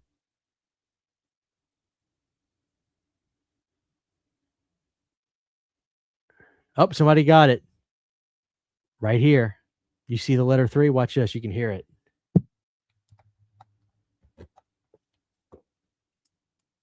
The batteries are dead. Damn it. I wanted to turn the batteries on. But yeah, right there. The letter 3. That's how well hidden the button is. You press that in, which I must have left it on. Do I have the zombie screwdriver? Do y'all want to do a rapid fire of like, do I have the physical media? We're at 1 hour and 45. We can go to 2 hours. Do I have the box set? All right, so yeah, I do have the box set with the zombie head. All right, let me go grab that. They're jittery because they're floating. They have like these springs that they're attached to. You see it? You see how they got springs in the back? That's what holds them up. That's why they're jittery. Did I say letter 3? Oh my God. The number 3.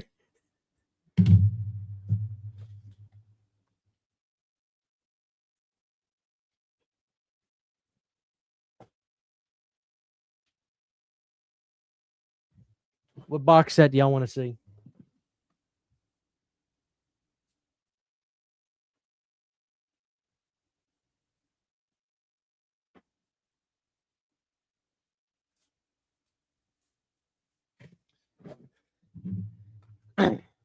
Y'all want the batteries? Do you have... Oh, somebody asked about the box set.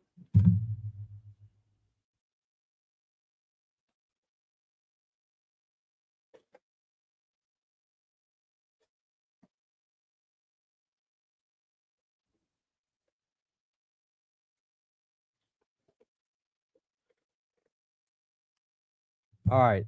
Let me show you guys some cool stuff. All right, let me show this, then we'll do a few more.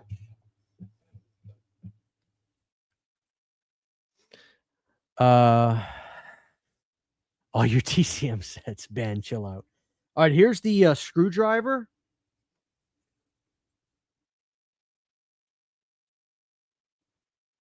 See if it'll focus on the screwdriver. Here's the screwdriver zombie. So I think you can actually take this and pull it. I think this comes out. I think the screwdriver comes out. But essentially what you do is you take this, you take the screwdriver and you can lift the head up. And then the box set, which has amazing art. Look how good the box set art is on that. Holy shit. Come on, focus. Look how good that artwork is. Oh my God. I forgot. So Anchor Bay was doing these, and this was amazing, this era of physical media. So there's season 1. Season I think season 2 is one I'm missing. This is season 4. Season 3 is season 3 with the letter 3 on it. Season 3 with the letter 3 on it is the fish tank. This one is the tree zombie. This one is fucking awesome. I love this one. Sorry, my freaking Italian Cajun's coming out of me tonight. So with this one, what's so cool is you can see that this hand has a little motion to it. So what happens is the physical media goes right back here, the release. There's a lever that when you take, first of all, let's look at the artwork. Good, but not as good, but pretty good, right? So when you take the physical media release and you push it in here, watch the zombie. Watch the zombie closely. Did you see that? His head turns and the arms come up. That's fucking awesome. You're right. They do not make these like they used to. I want to see what season 2 is.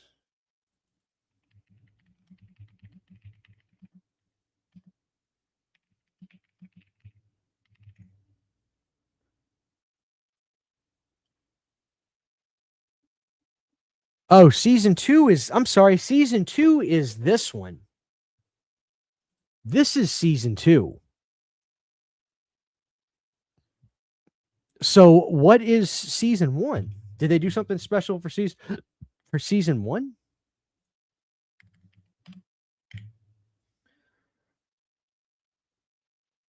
Maybe they didn't.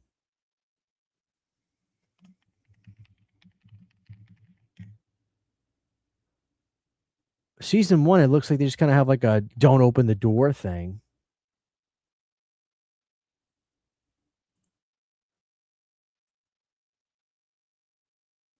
God, some of these are incredible. All right, so let's look at So that's the 3 I have. The head of season 2, no set for season 1. All right, let's see. What else do you guys want to see? We'll do 2 more physical media releases.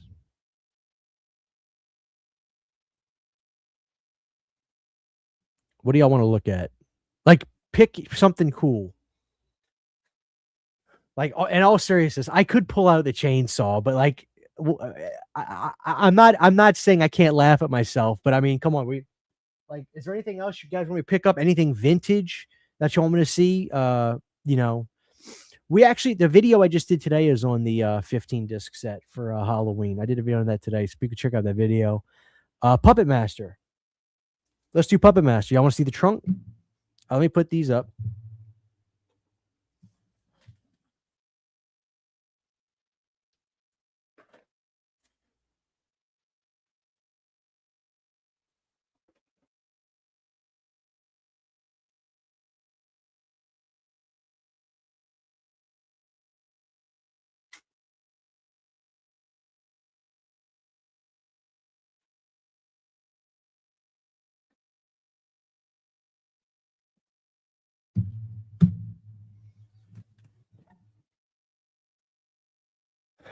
All right.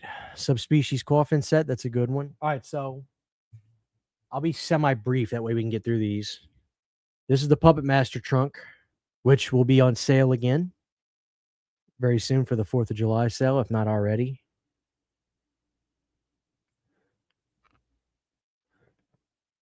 Autographed by Charlie. No, I'm not a big Dark Shadows fan. I've tried. I actually have tried to watch that.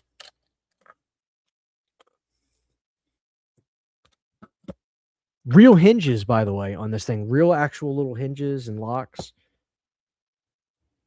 That's Toulon. I do have something very, very cool for Romero's Living Dead. Funny you mentioned Romero. I should do a live stream like this where like people just ask to see physical media releases, maybe that they're interested in or might want to buy that I have, and we can look at it and do on the spot reviews. Would you guys like that? Doesn't that actually sound like a cool idea? Like if you guys want to do a show where like we go live, you guys say, "Hey Christian, do you have this or do you have that? I'm thinking about buying that. Can I get a look at it?"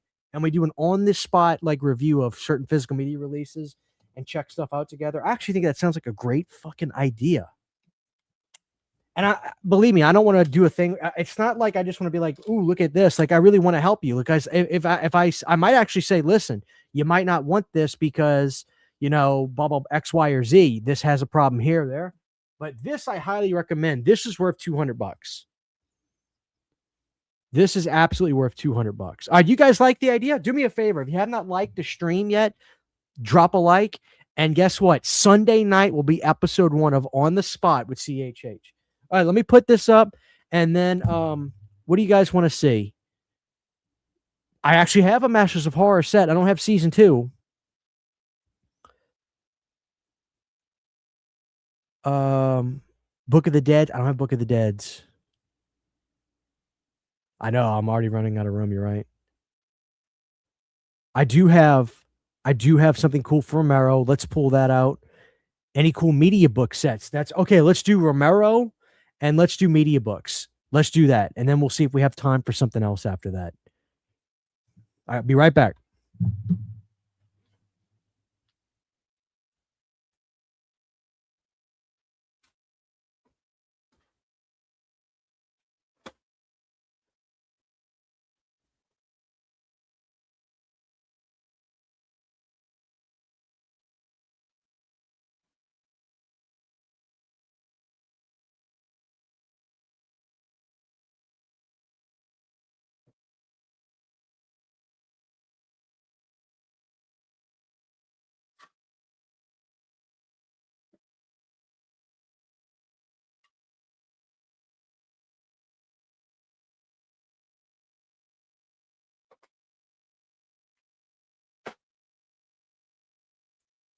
I'm coming.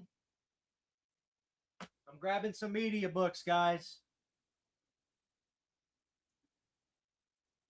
I've got like 4 or 5 in my hand already.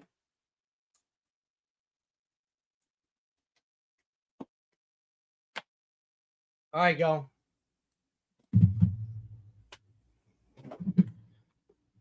All right, so do y'all like that idea? Do y'all think that's a cool idea? And like I said, I want the show to actually be a way of helping consumers. Like if there's something you're interested in and you'd like to see, maybe an Amazon picture doesn't do it right, or you watch a YouTube video, but you might have one question that somebody doesn't answer.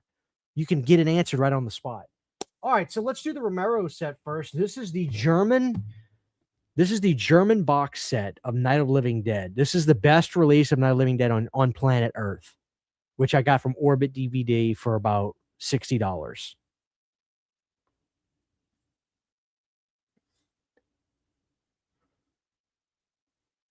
There's the sides.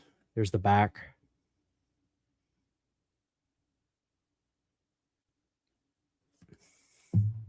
So the top comes off like this. And the first thing you'll see, I'm glad we came up with an idea tonight. Isn't that cool? We came up with a great idea tonight. Here's the Steelbook. Saw your video on this? Yeah. There's the Steelbook. They're coming to get you, Barbara, on the back. Yes, 4K. But it also comes with documentaries and interviews on bonus discs. And I think you had to have a region-free Blu-ray player. But the movie plays fine because 4K is a region-free format. So you get that in there. You also get this absolutely fantastic poster of Night of the Living Dead, which I need to frame up because it's made out of the same exact kind of paper that Night of the Living Dead. It's made out of the same paper that posters are made on. It also has multiple posters. You get a poster. You get a poster of the cover of the 4K, as well as this poster with Ben on it. You also get a bunch of cards, which I hate cards. I think they're a waste of money. I wish they would just axe them.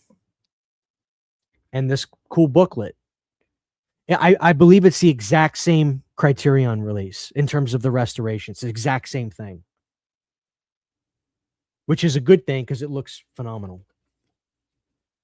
Down is Up. I got it from obviously, you know how these books are, but obviously you can't read them, so look at them for the look at the pictures with them. And then the last thing in here is some sort of comic book, which I don't know anything about. Maybe I know I have some Austrian viewers of the channel. Maybe they could tell me about this, but it's a comic book in here. So that is the German 4K collection, which comes with 3 posters. It's just like, just don't do them and save us the cost of the cards. Even if it's negligible, I still think, and the cost probably is negligible, you know, and that's fine. It's my opinion that I don't like the cards. I mean, all right. So that is the German Night of the Living Dead, which I highly recommend. Sorry about it not focusing. The autofocus is not doing good tonight. All right, so let's do some media books. Now, people are asking about Phantasm. I don't have a Phantasm set with the ball. I do have the German Phantasm media book, though. 4K.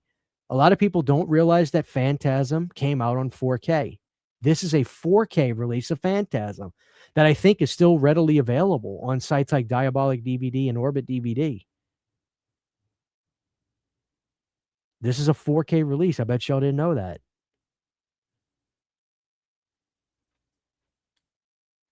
That is a 4K disc.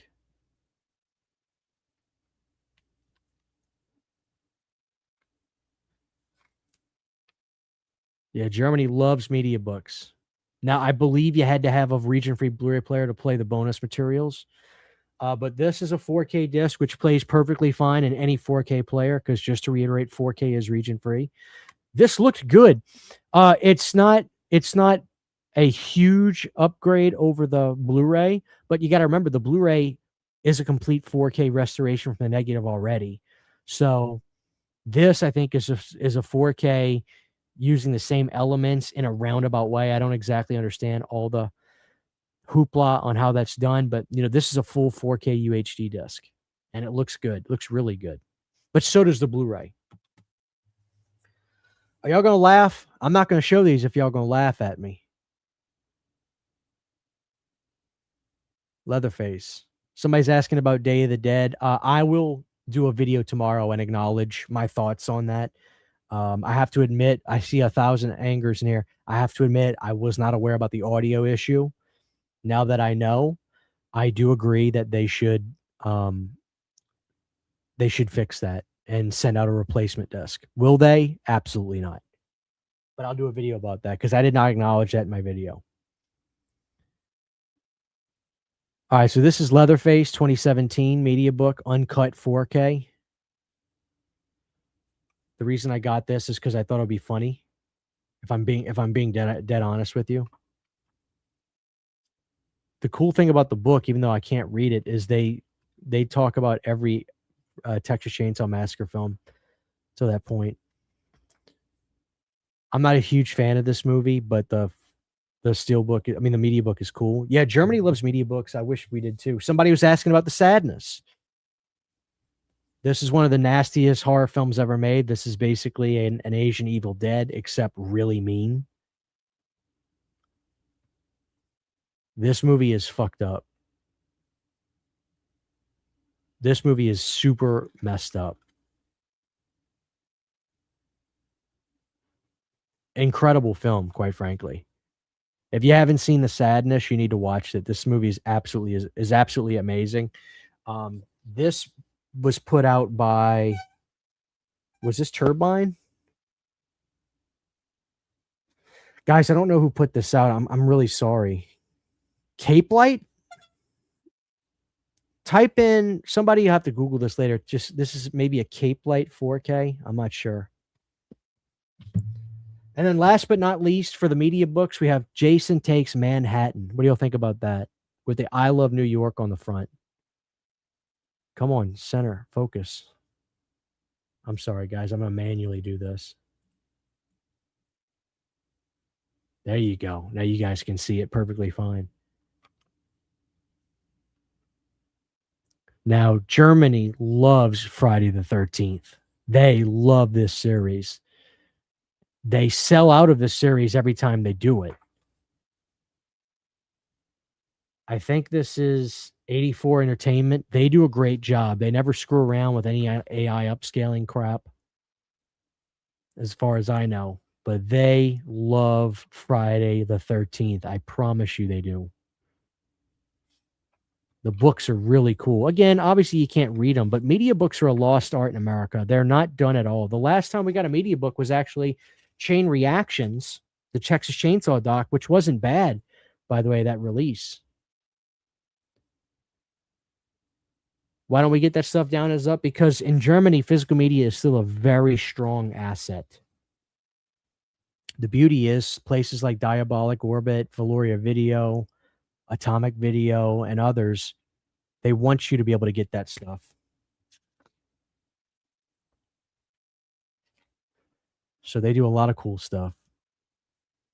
Yeah, I know you can do a text translator, which I think I actually have done. Matter of fact, on smartphones now, you can literally just take a picture of the screen and click the picture where the text are, and it'll kind of just highlight it and say translate. But the cool thing about some of these media books is a lot of times I'll see pictures of stuff that I've never seen before. Like this right here, like that shot of Jason in the subway. When I got this media book, I don't remember seeing that picture of Jason before.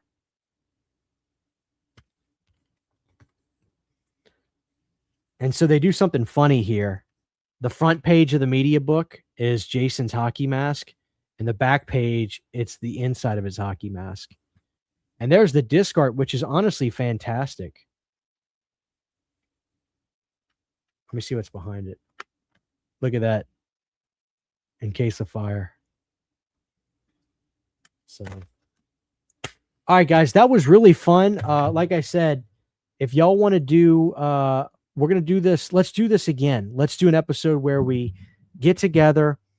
You guys, we start the show and we just go through physical media releases that some of you guys want to see, have interest in me kind of like going over the pros and cons. I think that'd be really fun. But it's 12:38 a.m. here. I appreciate everybody being here. Please drop a like. Listen, tomorrow night, Planet Dirty. You do not want to miss it. It's going to be awesome. I'll make sure I've got some new super chat clips, at least one new one.